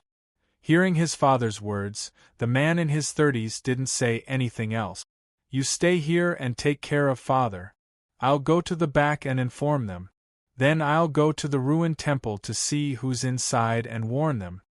The middle-aged man said and prepared to get off the carriage. When the man in his 30s heard this, he couldn't help but smile. At the same time, he pulled him back and said, "Big brother, why do you care so much about those people? Maybe they aren't afraid of the baleful Yin-Chi? Besides, that has nothing to do with us. We're not related to them in any way. Why do you care so much? Instead of worrying about them, why don't you think of a way? Look, the wind and rain is so strong that our carriage is shaking. Don't tell me it's going to be overturned by the wind?" The middle-aged man looked at him and said, "When you're outside, there's no harm in forming good karma. Reminding them is nothing to us, but to them, it might save their lives." As soon as he finished speaking, he felt the wind and rain outside. The wind was blowing and the carriage was shaking gently. He said, "I'll get off the carriage and see if there's a place to hide from the wind and rain. This storm is fierce and a little strange. I don't know when it will stop. Go. Be careful." The old man opened his eyes and looked at him and said, "I'll be right back." As he spoke, he got off the carriage. He first went to the back of the carriage to inform them before heading towards the ruined temple. However, he didn't get too close. Instead, he shouted from outside with his spiritual aura. "Friends in the ruined temple, the baleful Yin-Chi in this ruined temple is a little heavy. It's not a good place to hide from the wind and rain. You should leave and find another place." He just shouted and didn't wait for the people inside to respond. He followed the road ahead and prepared to check out the situation. His strength was not bad, and with spirit force protecting his body, he wasn't afraid of the wind and rain. However, when he heard the muffled thunder, he couldn't help but look back and hesitate. He felt that there was something wrong with this storm. After walking for a long distance, he still didn't find any residences, so he could only return to the carriage to take shelter from the wind and rain. Seeing that the sky was still darkening, and the wind and rain didn't lessen, he thought for a moment and ordered the people accompanying him to drive the carriage into the small forest. Thus, the group of people went into the small forest to avoid the wind and rain. They were also further away from the ruined temple. In the ruined temple, Fengjiu's lips curled up slightly. It seemed that the world was not filled with heartless people. At least, he had met 2 people who were kind enough to warn him in this ruined temple. As the sound of the wind and rain grew louder, the sound of the wind in the ruined temple grew louder, and the air grew colder. She stood up and walked towards the door of the ruined temple. The young cultivator standing by the door had a conflicted expression on his face. She didn't know what he was thinking, but when he saw Fengjiu stand up and walk to the door, he thought that she wanted to leave and quickly made way for her. Fengjiu stood by the door and looked outside. This storm was indeed strange. It didn't seem like a normal storm, but more like. Chapter 4960. She immediately turned around and saw the middle-aged man twitching on the ground. Around him, a wave of baleful yin-chi circled around. "Martial uncle!" The young cultivator cried out in alarm, but he didn't dare to step forward. Instead, he stepped back and turned around to run into the wind and rain. Fengjiu glanced at the cultivator, who ran out and frowned. In the next moment, a flame condensed in her palm and flew out towards the twitching middle-aged cultivator. "Ah!" Faintly, a mournful and sharp cry could be heard. The moment the flames attacked, the baleful yin-chi around the middle-aged cultivator seemed to have come into contact with something terrifying and quickly retreated, disappearing without a trace in the blink of an eye. Fengjiu stepped forward and, with a thought, the flame around the middle-aged cultivator split into two. One floated above his head while the other two floated to the bottom of his feet. As the flames continued to burn, the middle-aged cultivator's hair was burned to ashes. The heat from the flames at the bottom of his feet forced back the strand of baleful yin-chi in his body. A strand of baleful yin-chi that was visible to the naked eye emerged from the top of his bald head before being burned away by the flames. Boom! In the sky, a bolt of lightning suddenly struck down. The place where it struck was a willow tree behind the ruined temple. She sensed that the lightning wasn't ordinary lightning from the wind and rain, but the lightning of tribulation. She immediately turned her palm, and several clusters of flames floated in the corners of the ruined temple. At the same time, she stepped out of the ruined temple and went to the back of the ruined temple. The middle-aged cultivator on the ground woke up not long after Fengjiu walked out. He seemed to be in a state of shock and quickly looked around. When he saw that he was alone, his face paled. Thinking of the feeling of losing control from before, he no longer cared about the wind and rain outside and quickly ran outside. However, when he ran to the entrance of the ruined temple, he was bounced back. It was as if there was something invisible blocking him, preventing him from leaving. "Help! Help! Let me out! Let me out!" he shouted, trying to use his own strength to break through the enchantment formed by the baleful yin energy. However, the wind and rain outside were heavy, and the muffled thunder was even louder. The baleful yin energy inside seemed to have been awakened, howling and roaring in this ruined temple. However, it seemed to be trapped by something, unable to break free. Behind the ruined temple, Fengjiu stood in the wind and rain. Due to the protection of his spiritual aura, the rain automatically avoided him. Her gaze fell on the willow tree that had been struck by lightning. She looked at the dense baleful yin-chi that was spreading out from the center of the willow tree. Originally, he felt that there was something wrong with the wind and rain. Now, it seemed that the source of the baleful yin-chi in the dilapidated temple was under the willow tree. Moreover, the baleful yin-chi wanted to use the willow tree to take shape. One had to know that the willow tree itself had the ability to ward off evil spirit. However, at this moment, the baleful yin energy was coiling around the willow tree. It could be seen that the baleful yin energy was not simple. In the small forest, the middle-aged man who had been slightly startled by the sound of thunder was originally resting in the carriage. At this moment, he stuck his head out and looked towards the ruined temple. He sighed in his heart. That strange movement could even be felt here.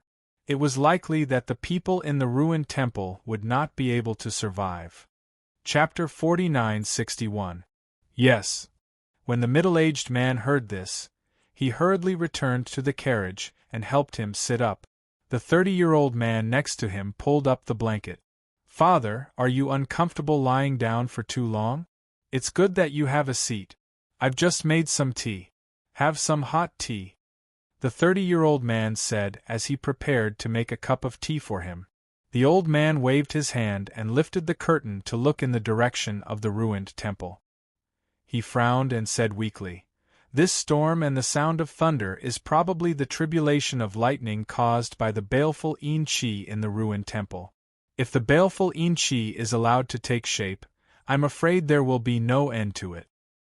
Hearing this, the middle-aged man was silent for a while before saying, Father, the baleful Inchi is unstoppable. I'm afraid that we can't stop it. No, it seems like someone has made a move. The old man said and looked at him. Go take a look and help that person. Father, how can you let Big Brother go? What if something happens to Big Brother? Besides, we've already retreated here. Whether the baleful Inchi is baleful Inchi or not, it has nothing to do with us. Why should we care? The 30-year-old man said with a face of disapproval. I'll go take a look. If I can help, I'll help. The middle-aged man said to the other man, Take good care of father. Seeing this, the 30-year-old man frowned. Seeing that he couldn't stop him, he didn't say anything else and only said, Big brother, just go take a look. If you can't help, then don't help. You'll get into trouble. He paused for a moment and said, Also be careful. If you see any signs of trouble, then quickly retreat. Hearing this, a smile appeared on the middle-aged man's dignified face and said, Got it. Saying this, he nodded to his father and got off the carriage. He left the small forest and headed in the direction of the ruined temple. At this moment, Fengjiu was using flames to set up a formation to purify the baleful Inchi. The visible baleful Inchi was attached to the willow tree. The willow branches danced wildly at this moment, as if a ferocious beast was baring its fangs and brandishing its claws. Who are you? Why are you stopping me from taking shape? Why? A sharp and cold voice filled with hatred and unwillingness rang out. The baleful Inchi tried to break free from the restraints of the formation formed by the flames, but it was ineffective. Bang bang bang! The roots of the willow tree, which were deeply rooted in the ground, were filled with Inchi. They abruptly emerged from the ground, and the soil and rainwater poured out from the ground. Carrying the Inchi, they attacked Fengjiu. Fengjiu's expression was indifferent. She just glanced at the ground and didn't even move her feet. She just lifted one foot. When the willow tree roots suddenly burrowed out from the ground, she seemed to gently step back. Bang! That foot seemed to be light, but it seemed to contain an extremely powerful and terrifying force. In particular, the bottom of her foot caused a ball of flames to ripple outwards like water. The willow tree roots were caught off guard and the baleful Inchi, which had already been mostly burned away, was burned away. The baleful Inchi that permeated the surroundings, as well as the baleful Inchi in the ruined temple, all condensed into a ball at the willow tree and let out shrill screams. Chapter 49-62. He did not expect to see a green-robed woman here. She looked to be in her 20s, but he did not expect her cultivation to be so powerful. He had a decent cultivation base, and could see that there was baleful Inchi in this place. Naturally, he also knew how difficult it was to get rid of the baleful Inchi. He thought that the person who did this would be an elderly senior, but he did not expect it to be a woman. He suppressed the emotions in his heart and hid the shock and astonishment in his eyes. His eyes flashed as he looked at the flames under the woman's feet in the wind and rain. If he was not mistaken, it should be the heavenly flame. Only the heavenly flame had the ability to burn away the baleful Inchi. Throughout history, most of the cultivators who possessed the natal heavenly flame were either alchemists or weapon refiners. Which one was this woman? Which type was she? How could she have such a powerful cultivation? Fengjiu only glanced at the person behind her indifferently before her gaze landed on the willow tree. The flames on the ground swayed and spread towards the center of the willow tree. The ground burned by the flames, not to mention the rain, even the soil was scorched black and cracked, not to mention the roots hidden in the soil. In the air, the unwilling roar had become somewhat weak. However, it still persisted and asked over and over again, "Who are you? Who are you? Who are you? Who are you?" The middle-aged man behind heard the echoing voice and his heart trembled. He looked at the green-robed woman. Not only did the Haze-Chi want to know, but he also wanted to know who this woman was. It's your bad luck to have met me. Fengjiu spoke slowly. Her voice was cold and indifferent. As her voice fell, the flames on the ground had already reached the center of the willow tree and climbed up along the willow tree. A hissing sound accompanied by wisps of black smoke filled the air. After rising into the air, it dissipated between heaven and earth. At the same time, the roaring voice gradually quieted down. Just as the willow tree was completely burned, the originally gloomy and storm-like sky gradually dissipated. The dark clouds that shrouded the sky became weaker, the rain stopped, and the blue sky and white clouds appeared after the storm. There was also a rainbow that stretched across the ruined temple. At this moment, a flame carrying a small rectangular box flew over and stopped in front of her. Fengjiu raised his eyebrows and took a look. He saw that the so-called small rectangular box was actually a small coffin made of ebony wood. I see. It turned out that the dark Yin-Chi was being nurtured by the black divine wood. No wonder it dared to transform into a willow tree. If she had not happened to pass by here today and encountered this matter, it was likely that no one would have been able to stop the dark Yin-Chi from taking shape. With a twist of her hand, the small coffin fell into the flame. Not long after, the fragrance of the black formation divine wood filled the air. In the end, not even ashes were left behind as they disappeared into the flame.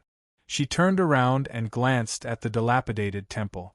Originally, he had planned to burn down the temple with fire after taking shelter from the rain and burn away the Yin energy. Now that the Yin energy had been removed, it did not matter whether the temple was burned down or not. Chapter 49-63.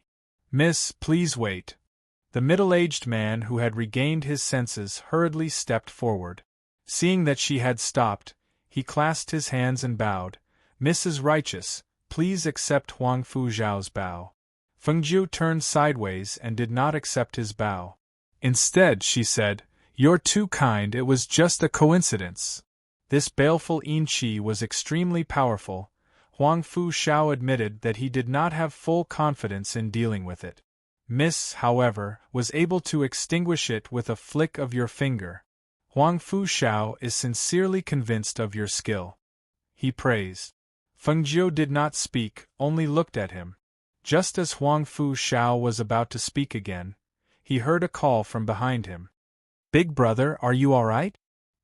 He turned around and saw that the carriage that was originally parked in the small forest had unknowingly arrived at the main road. At this moment, the curtain of the carriage was lifted, and he saw his fourth brother calling out to him. Inside the carriage, he could faintly see that his father was also looking in his direction. Goodbye, Fengjiu said, then took a deep breath and left on her sword.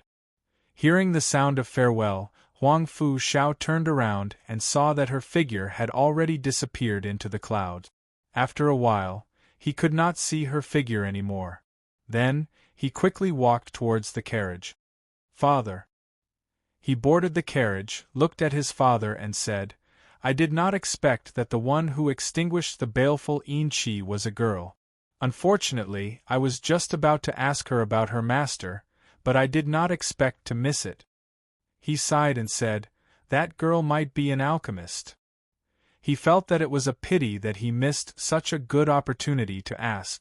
An alchemist who could control the heavenly fire would probably be of a very low level. Furthermore, her cultivation level was unfathomable. All in all, at this moment, there was only the word pity in his heart. If fate wills it, we will meet again. If not, even if we let you know about her master, it has nothing to do with us, the old man said in a weak voice. He covered his mouth with one hand and coughed.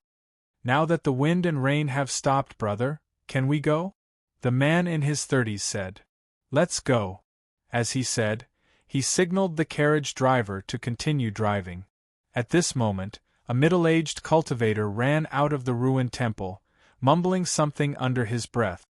His face was covered in dust, and there was not a single hair on his head. He looked somewhat comical. Martial uncle, You're still alive?"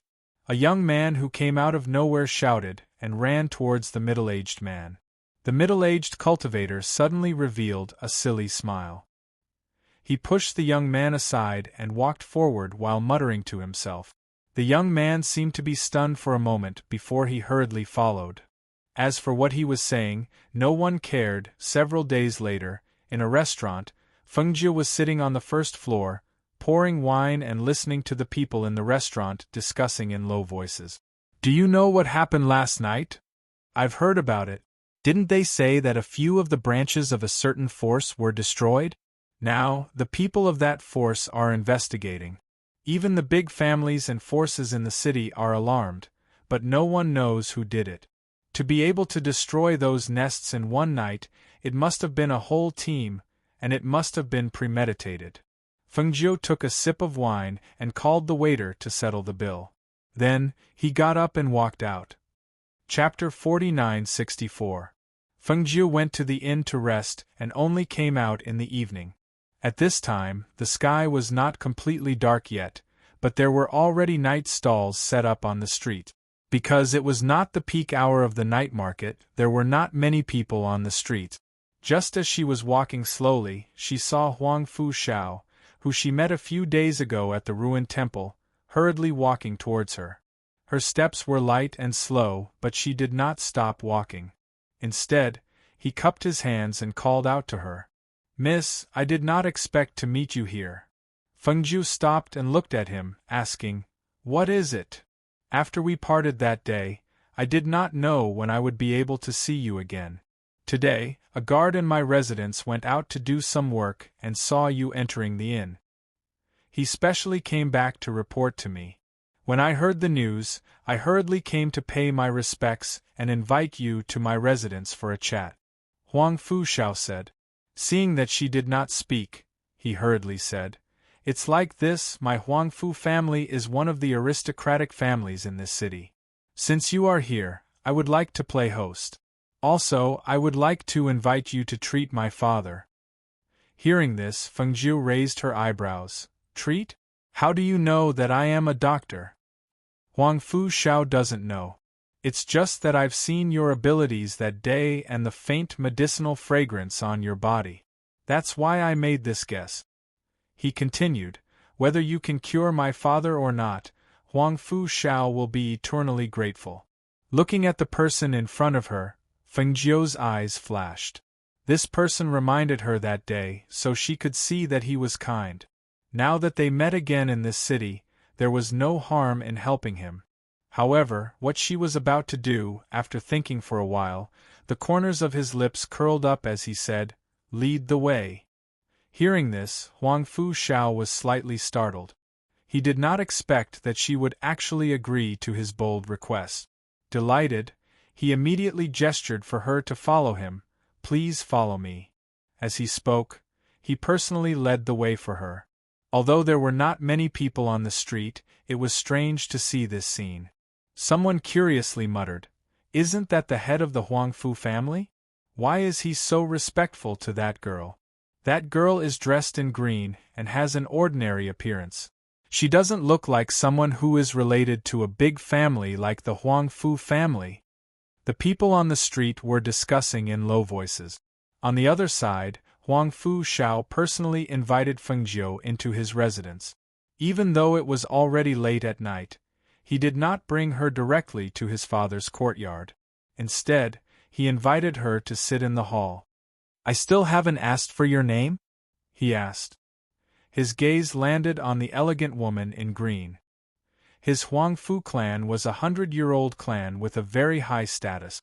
Even cultivators from other clans would look at the mansion carefully. However, this woman's expression was indifferent. She was neither arrogant nor servile, as if nothing could enter her eyes. She appeared very normal. He guessed that she might be a descendant of a century-old aristocratic family. Otherwise, she wouldn't be so calm. Fengjie took a sip of tea before putting it down and slowly said, "My husband's name is Xianyuan. You can call me Madame Xianyuan." Hearing this, Huang Fu Xiao was startled. He quickly stood up and apologized. I didn't know before and kept calling you Mississippi. I hope Madame Xianyuan will forgive me. Chapter 4965. Don't worry, Fengjiu said and looked at him with a faint smile. You guessed correctly. I am a doctor and an alchemist. I saw your father's condition from afar that day. It shouldn't be some kind of illness, but an old illness that has taken a toll on his lifespan. Hearing this, Huang Fu Shao looked at her in shock, not knowing what to say. She actually guessed his father's condition from a glance from afar a few days ago? With this kind of ability, he had been taking his father everywhere to seek medical treatment, but he had never met such a person. For a moment, his emotions were in turmoil. He stared at her, and other than shock, there were also guesses and doubts in his eyes. A person with this kind of ability could not be an unknown person. She did not use her own name, but used her husband's surname. Just who was this Madame Xianyuan? Seeing his shocked expression, Fengjiu smiled. I can cure your father's old illness and prolong his life. However, I need you to do something for me. Huang Fu Shao suppressed his shock and did not immediately agree.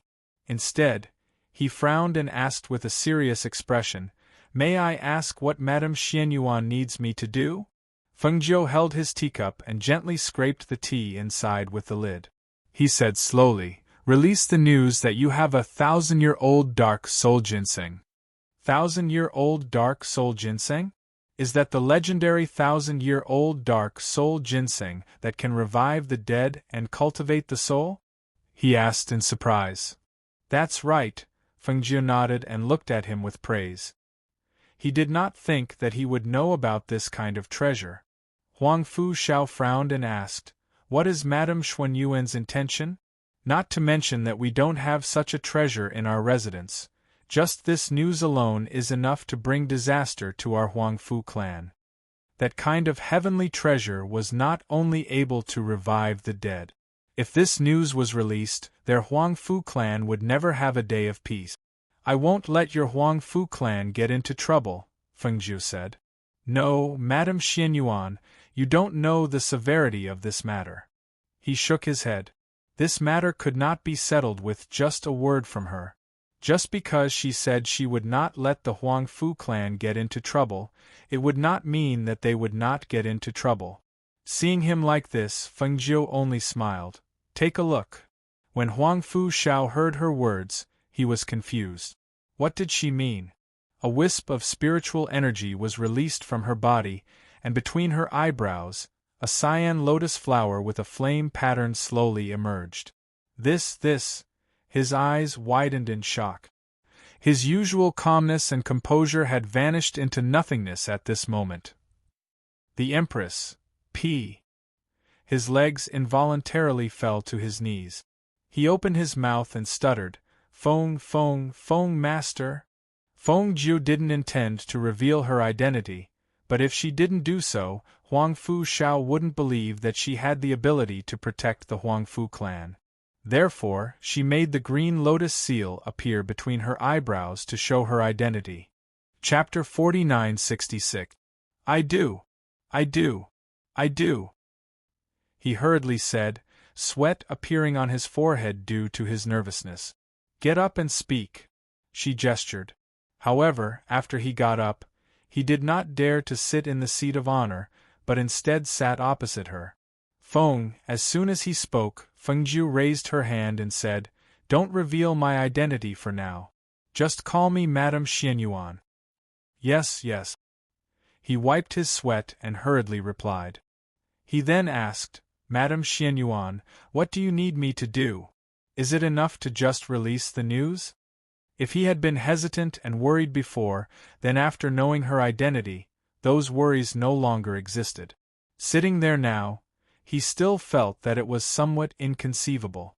That high and mighty existence, which was unreachable to them, had actually come to their Huang Fu family and sat in front of him like this.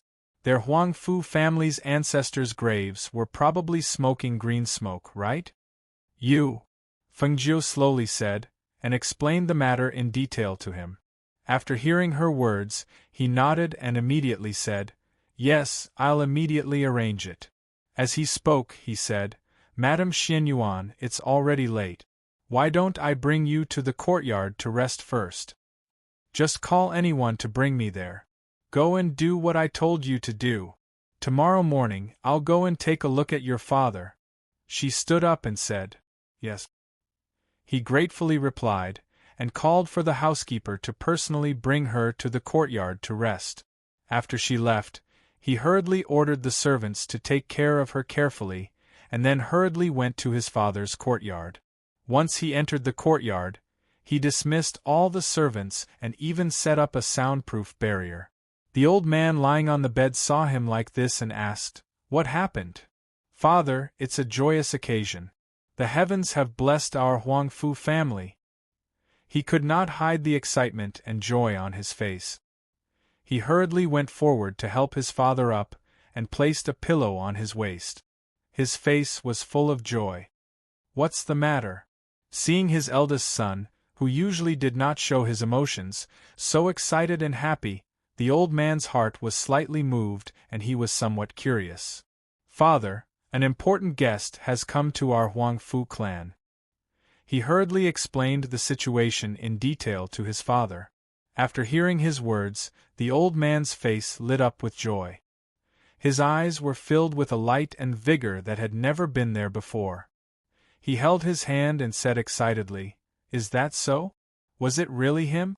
Are you sure? Are you sure? I can't be wrong. She is the Empress of this world, the Phoenix Master. News about her has already been secretly spread among the clans in the various cities. How could I be wrong? Huangfu Shao said, his face full of joy. Good, good, good. The old man said good 3 times in a row. He held his son's hand and patted the back of his hand. This is really a blessing from the heavens for our Huangfu family. You have to do this well. You can't make any mistakes. I know. Huangfu Shao nodded and paused for a moment before continuing. However, she didn't tell me why she wanted to do this. However, I'm guessing that it has something to do with someone in our city. Chapter 49-67. Remember to take good care of her. Don't be rude. The old man reminded him worriedly. Father, don't worry. I know. I've already told the servants to take good care of her. Huangfu Shao said. The old man paused and thought of something, then said, Let Yunxue take care of her. If she takes good care of her, it might be an opportunity for her. Hearing this, Huangfu Shao was slightly surprised. After a moment of silence, he said, Father, wouldn't it be too much to ask Yunxue to take care of her? I'm worried that Madame Xianyuan will be unhappy. The old man shook his head and smiled. That won't happen. Yunxue is the calmest and quietest person among the younger generation. Letting her serve Madame Xianyuan is a display of the importance our Huangfu family places on Madame Xianyuan. Secondly, Yunxue is a child who knows how to take care of others. As for whether she can catch that person's eye, that will depend on her. Hearing this, Huangfu Shao said, All right, I'll make the arrangements now. Father, rest early. Madame Xianyuan will come to treat you tomorrow morning. Go. The old man nodded and relaxed. The worry that had gathered between his eyebrows because of his body finally dissipated at this moment. Removing the soundproof barrier, Huangfu Shao left the courtyard and went to another courtyard. That night, he was excited and excited. After making all the arrangements, it was already late at night. However, even though it was late at night, he still did not feel sleepy. As the eldest daughter of the Huangfu family, Huangfu Yunxue had received the best training from the Huangfu family since she was young. Whether it was her cultivation or her temperament, she was considered outstanding among her sisters. However, she was not competitive and did not talk much. Even though she was the eldest daughter of the Huangfu family, she did not have much of a presence. The only thing that could be said was that the old master liked her very much. When he was healthy, he often gave her pointers on her cultivation. When her father suddenly asked her to take care of an important guest, even someone as calm as her was stunned. She did not understand and was confused. When she asked, she did not get an answer. She only got one sentence from her father. This is an incomparably honorable guest. It is your good fortune to be able to serve her. She couldn't fall asleep after hearing such a random sentence. She had already sent her personal maidservant to inquire about it. Only then did she know that she had been frightened for nothing. She originally thought that the guest she had to serve was a man, but she didn't expect it to be a madam.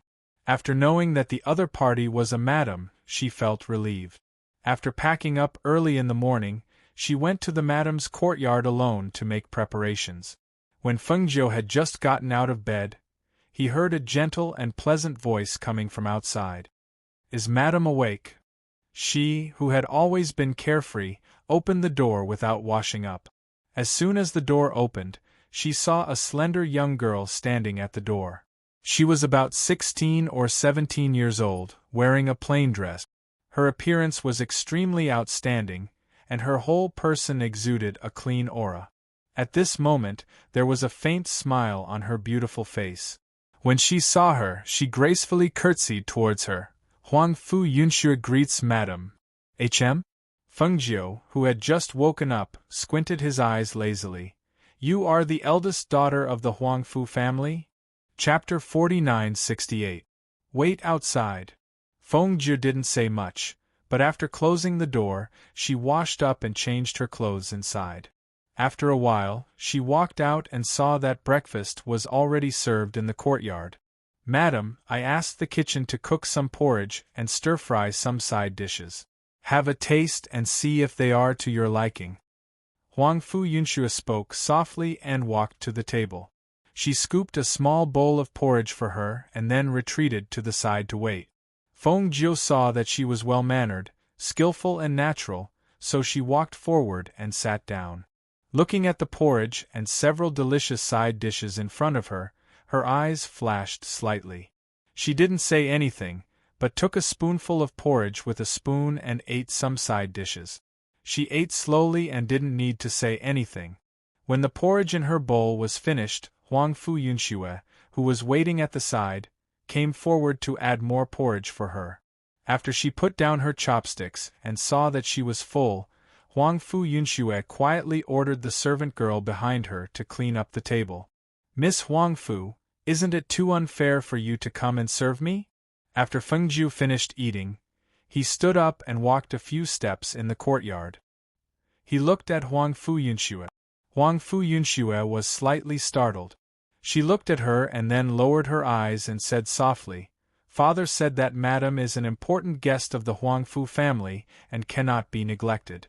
Therefore, he asked Yunxue to come and take care of you. For Father to give such instructions, it shows that Madam is of noble status. Therefore, Yunxue doesn't feel wronged." Fengjiu smiled and didn't say anything. Instead, he looked at Huang Fu Shao, who had arrived at the entrance of the courtyard. "Madam Xianyuan."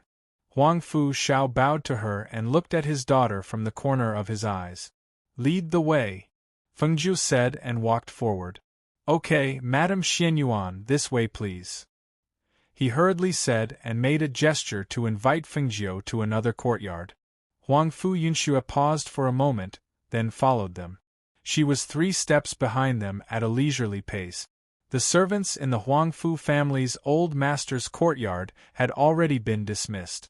Huang Fu Shao led Fengjiu into the courtyard. He paused and turned to Huang Fu Yunxue.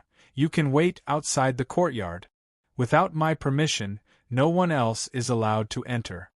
Upon hearing this, Huang Fu Yunxue was slightly surprised, but she did not ask any further.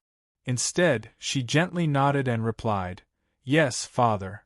After entering the inner room, Huang Fu Shao led them to the bed in the inner room. Only then did Huang Fu Shao say to Fengjiu, "Madam Xianyuan, this is my father. Due to his health, he has been bedridden and unable to rise to greet you. Please do not take offense." "It's all right," Fengjiu said and walked forward to look at the old man on the bed. He opened his eyes and looked at her. It was the old man she had seen at the ruined temple that day. "This old man greets Madam Xianyuan." His voice was weak and feeble, but his aged face was filled with excitement when he saw Fengjiu. "Give me your hand," Fengjiu said and sat down on a chair beside the bed. "Thank you." He extended his hand. Huang Fu Shao also stepped forward to help. Fengjiu quietly felt the old man's pulse. After a while, he withdrew his hand and took out a silver needle from his space. He said to Huang Fu Shao, "I will perform acupuncture on him. Wait outside the room and don't let anyone disturb me."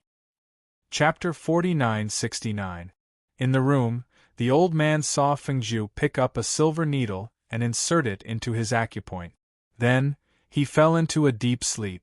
Fengjiu only took out other silver needles and inserted them into the old man's acupoints after seeing that he had fallen asleep. At the same time, the green lotus qi in his body slowly surged and entered the old man's body through the silver needles in his hand, healing his old illness. Time always seemed to pass very slowly while waiting. Huang Fu Shao, who was guarding outside the door, paced back and forth. After an unknown amount of time, the door opened. Seeing Fengjiu come out, he hurriedly went up and asked, "Madame Xianyuan, how is he?" "He can get out of bed tomorrow and walk around. He'll recover 70% in 7 days, Fengjiu said and walked in. "He's unconscious now and won't wake up until tomorrow." "Can I go in and see my father now?" he asked. "Yes, just don't wake him up," Fengjiu said and walked out. Seeing her leave, Huang Fu Yunxue glanced at her grandfather's courtyard. After thinking for a while, he did not enter the courtyard and left with the madam. The next day, the streets and alleys of Yaoyang City, and even the inns and restaurants, were all talking about one thing. "Have you heard? The old man of the Huang Fu family said he can get out of bed and walk around." "Yes, I've heard. He's been lying in bed for a year or two, right? I didn't expect his body to get better all of a sudden." "What do you know? It's because the head of the Huang Fu clan took him everywhere to find a doctor, and he accidentally found a treasure called the 1,000-year black spirit ginseng. It's said that this thing can be considered a heavenly treasure. I heard that the reason why the head of the Huang Fu clan was able to get better was because of a root of the 1,000-year black spirit ginseng." "Is that true? A root can make a person who's been lying in bed for a year or two and could die at any time better. It can't be faked. You don't know, but I heard that the Millennium Black Spiritual Ginseng is a treasure that can't be bought with money. It can bring the dead back to life and has other amazing effects. Even if a cultivator with a damaged inner core consumes it, they can recover." The people in the city were talking about it, and the news gradually spread. Because some people saw the old master of the Huang Fu family get out of bed and walk around, no one thought that it was fake. After all, the old master of the Huang Fu family had already been declared by various doctors and alchemists that there was no way to save him. Now that his body had improved and he could even get out of bed and walk around, what other possibility could there be other than obtaining such a heavenly treasure? Some of the aristocratic families in the city were also astonished when they heard the news. In the hall, a middle-aged man sitting on the lower left side of the main seat said, "I heard from my subordinates early in the morning that the news had quietly spread throughout the city. I sent people to investigate. Indeed, it was the Huang Fu family member who was able to get out of bed and walk around. What kind of treasure is this 1,000-year black spiritual ginseng? It can really make a dying person come back to life? If there really is such a treasure and the news was leaked, I'm afraid the Huang Fu family won't be able to keep it." The middle-aged man's eyes flashed. "Send someone to check on the old man of the Huang Fu family and see if he's having terminal lucidity. Or is he really getting better?" Chapter 49-70. The middle-aged man who spoke did not finish his sentence. Instead, he looked at the middle-aged man and asked silently, "If there really is such a treasure, then the Huang Fu clan will be in trouble." The middle-aged man on the main seat said. As soon as he finished speaking, he stood up and continued, "At best, the treasure will be stolen. At worst, the entire clan will be destroyed. Huang Fu Shao should not have leaked this information. He shook his head and sighed. At the same time, the various clans in the city were also discussing this matter. Some people did not know the use of the 1,000-year-old dark spiritual ginseng and investigated it. When they found out that it had such a miraculous effect, they were even more surprised. What kind of luck does the Huangfu clan have? How could they find such a treasure? However, the old man has not recovered yet. He can't take care of the Huangfu clan. If someone wants to take away this treasure, I'm afraid the Huangfu clan will not be able to defend themselves. As they spoke, everyone shook their heads. Some sighed and some felt pity. Although the Huangfu clan was not the top clan in the city, it was not a third-rate clan either. Moreover, Huangfu Xiao knew how to conduct himself. He had a good reputation and had never competed with others. Therefore, many people did not want his clan to get into big trouble because of this treasure. Some people wanted to warn him, while others were prepared to stand by and do nothing. At the same time, after an old man heard the news, he sent people to confirm it. After that, he came to a secret room. Master, the Huangfu clan in the city obtained a 1,000-year-old dark spiritual ginseng. This item has a miraculous effect. It can revive the dead and restore the primordial spirit and spiritual core. Huangfu Zhao's father has been bedridden for a year or two. He has sought countless doctors, but they all said that he would not live past this year. However, this morning there was news that he could get out of bed and walk around. I heard that he only ate a single strand of the ginseng, and it had such a miraculous effect. The person who was sitting cross-legged and recovering was wearing a large black cloak. His face was gloomy with a trace of paleness. His aura was very frightening and sinister. When he heard the old man's words, he opened his eyes and looked at him. His voice was gloomy and cold. You should know that I don't want rumors. I want confirmation. The old man hurriedly replied, Master, please rest assured. This subordinate has already sent people to inquire and confirm. Although they didn't see the 1,000-year dark soul ginseng, they did see the Huangfu clan's old master walking in the courtyard. Moreover, he seemed to be in good spirit. Upon hearing this, the black-robed man's gloomy eyes narrowed slightly as he said in a sinister voice, Then send someone to snatch it. Yes, sir. The old man replied and left the room. At night, the people in the Huangfu family were a little nervous. They went back to their rooms to rest early after the sky darkened. This was an order from the patriarch, so naturally, no one would go against it. Moreover, they also knew about the news that was spreading outside. Naturally, they knew that their Huangfu clan would get into trouble because of this. Therefore, they didn't dare to wander outside at night to avoid attracting trouble for no reason. Not only did they have to go to bed early at night, but they also had to not go out unless absolutely necessary. If they really had to go out, they had to bring more people with them. In contrast to the nervous mood of the Huangfu clan, Fengjiu lay on the roof of the Huangfu clan's residence after night fell, preparing to wait for the rabbit to appear. Chapter 49-71. Just as Fengjiu had expected, after the sky darkened, there were people who tried to sneak into the Huangfu clan under the cover of the night. However, after sneaking into the Huangfu clan, none of them returned. The people who were watching from a distance outside the Huangfu family were all surprised. Not a single person who went in came out. Not only that, there were no sounds of fighting coming from the Huangfu residence. Those people just mysteriously disappeared. The night gradually darkened. Huangfu Yunxue stood in the front courtyard as the corners of her eyes twitched slightly. She looked at the unconscious and dead people that gradually piled up in the courtyard. Her heart had already gone from the initial shock to the current numbness. Even her expression did not have the slightest trace of astonishment or surprise. Tonight, she was called here by the madam to help her pack some things. However, she did not expect to see the cultivators who tried to sneak in under the cover of the night. However, none of these people were able to cross the front courtyard. One by one, they mysteriously fell from the sky. They were either dead or injured. In any case, none of them were conscious. Fengjiu stretched her waist and glanced at Huang Fu Yunxue, who was standing there foolishly. Her voice was soft and unhurried as she said, "Why are you still standing there foolishly? Kill the living ones with a slit in their throats, then take away all their valuables." Her words brought her back to her senses. She looked at her with a trace of hesitation in her eyes as she said, "Madam, are we really going to kill them all?"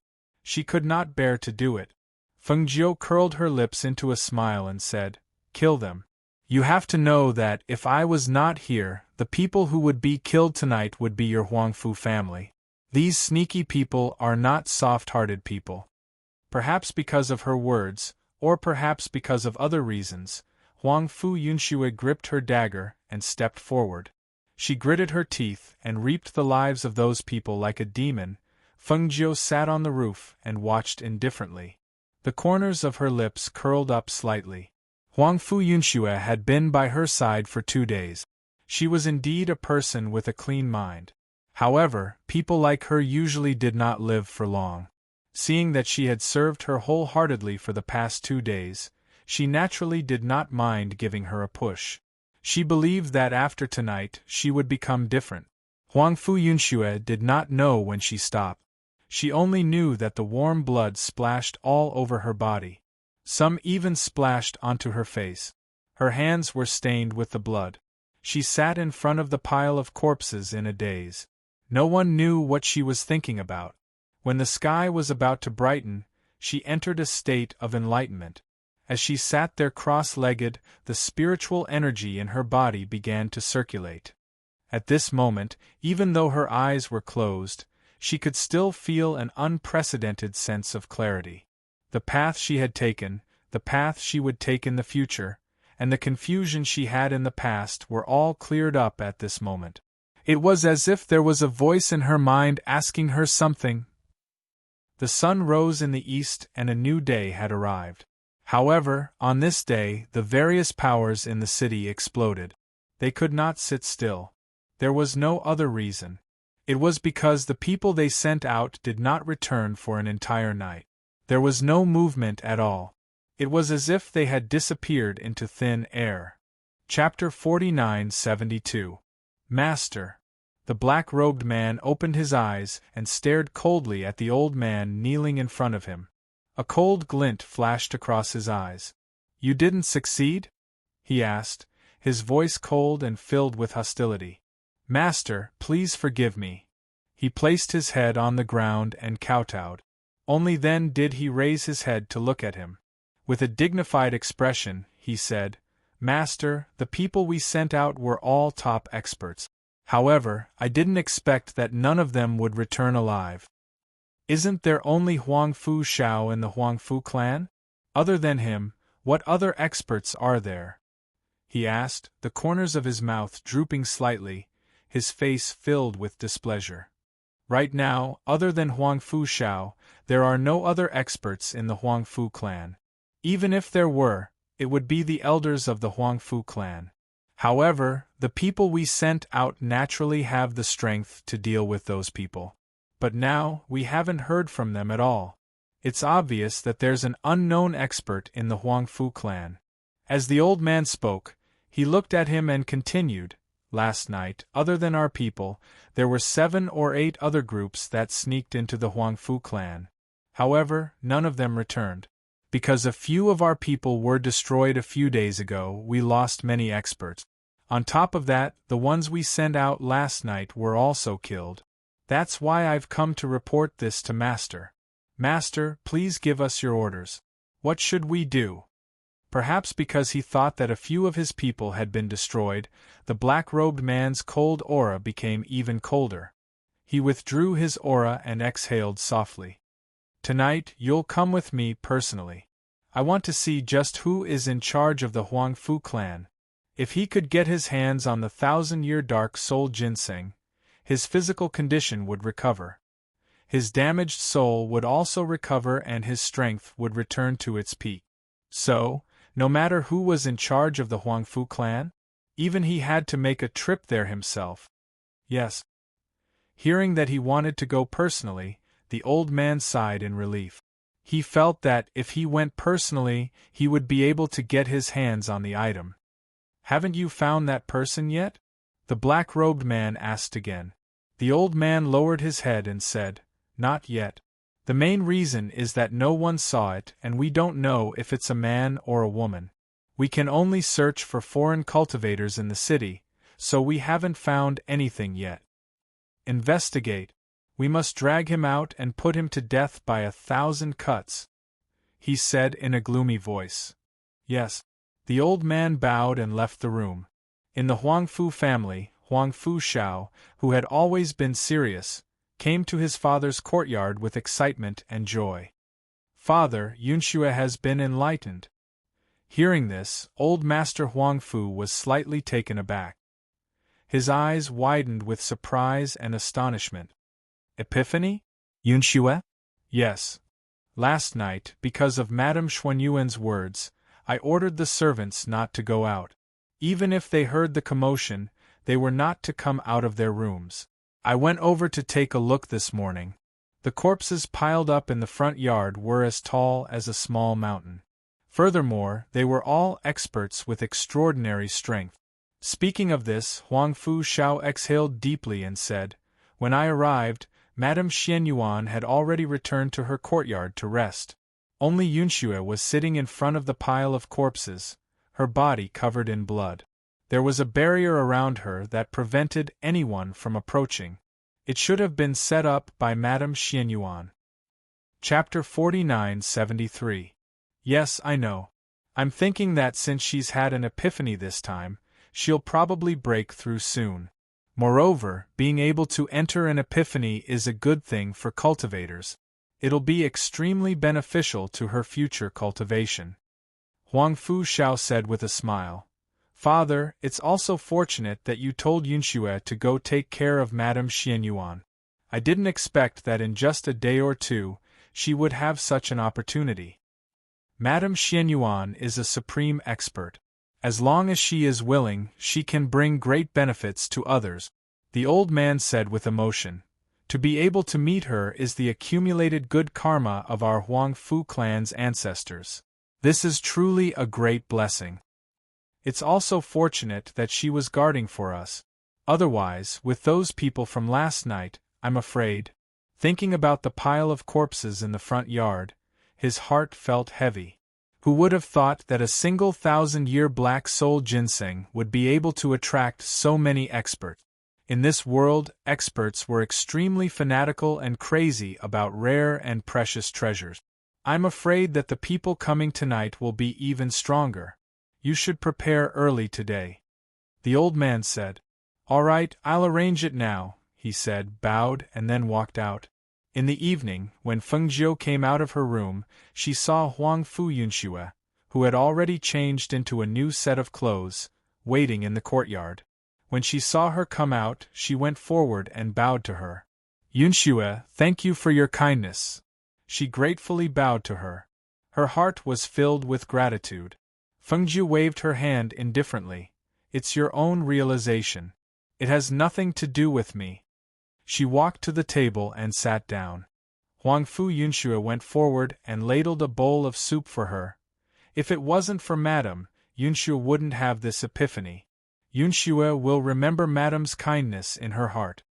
Fengjiu drank a mouthful of soup and didn't say anything. She only picked up her chopsticks and ate some food. After dinner, she put down her chopsticks and wiped the corners of her mouth. "You don't have to follow us tonight.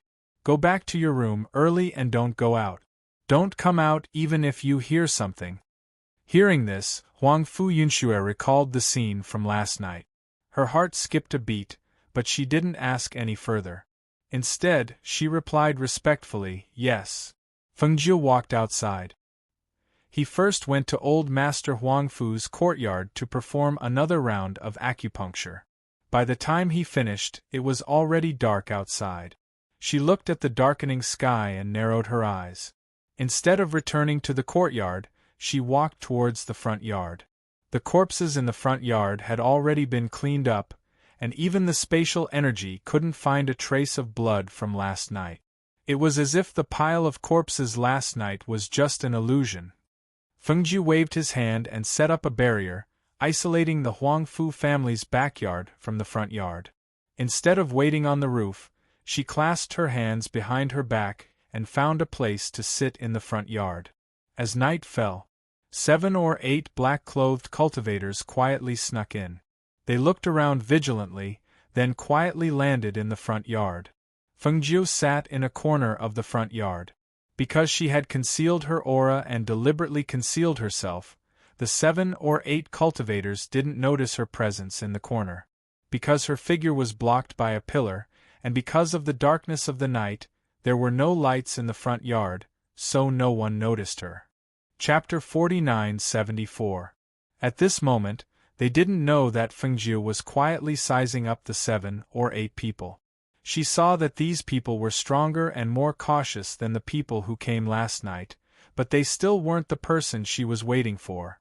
"There seems to be a barrier here," one of them said, and his footsteps paused. "There is a barrier." Fengjiu's voice suddenly rang out, startling the people. "Who is it?" They shouted in a low voice, but they couldn't tell where the voice came from. The surroundings were pitch black, but for experts with high cultivation, even if their vision wasn't as clear as it was during the day, they shouldn't be unable to see the person hiding in the dark.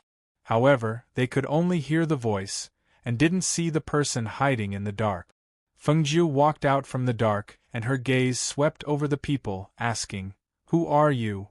The leader's vigilant gaze fell on the person who walked out, and he was surprised to see that it was a woman. However, when he wanted to see the woman's cultivation, the divine sense he released seemed to have encountered something powerful and terrifying, and he suddenly withdrew. At the same time, he also took a step back. "Are you the expert who oversees the Huangfu family?" the leader said, and his entire body tensed up because he sensed the invisible dangerous aura. His whole body was ready to fight, and he could retreat at any time. For some unknown reason, Fengjiu didn't take their lives like last night. Instead, she stared at them and said, "Because of your cultivation, I won't kill you." As soon as she finished speaking, her hand moved, and a few silver needles instantly shot out. Almost at the same time as her silver needles shot out, several people instinctively reacted, and a strong spiritual aura instantly formed a defensive shield to protect their bodies. However, they didn't expect that just as they were about to use their spiritual aura to form a defensive barrier to protect their bodies, the thin silver needles easily broke through their defensive barrier and shot into the acupuncture points on their bodies. While they were still in shock, they didn't even have the time to cry out before they felt powerless. It was as if their spiritual aura had disappeared in an instant. Their legs went soft and they fell to the ground.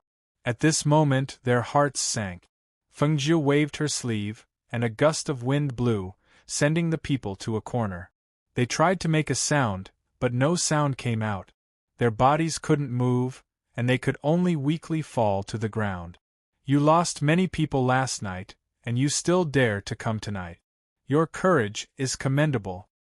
Fengjiu glanced at them indifferently, and when she saw that they were struggling to get up, she raised her hand and put her index finger to her lips, gesturing for them to be quiet. "Don't be noisy and don't ruin my business. Otherwise, I don't mind killing you all."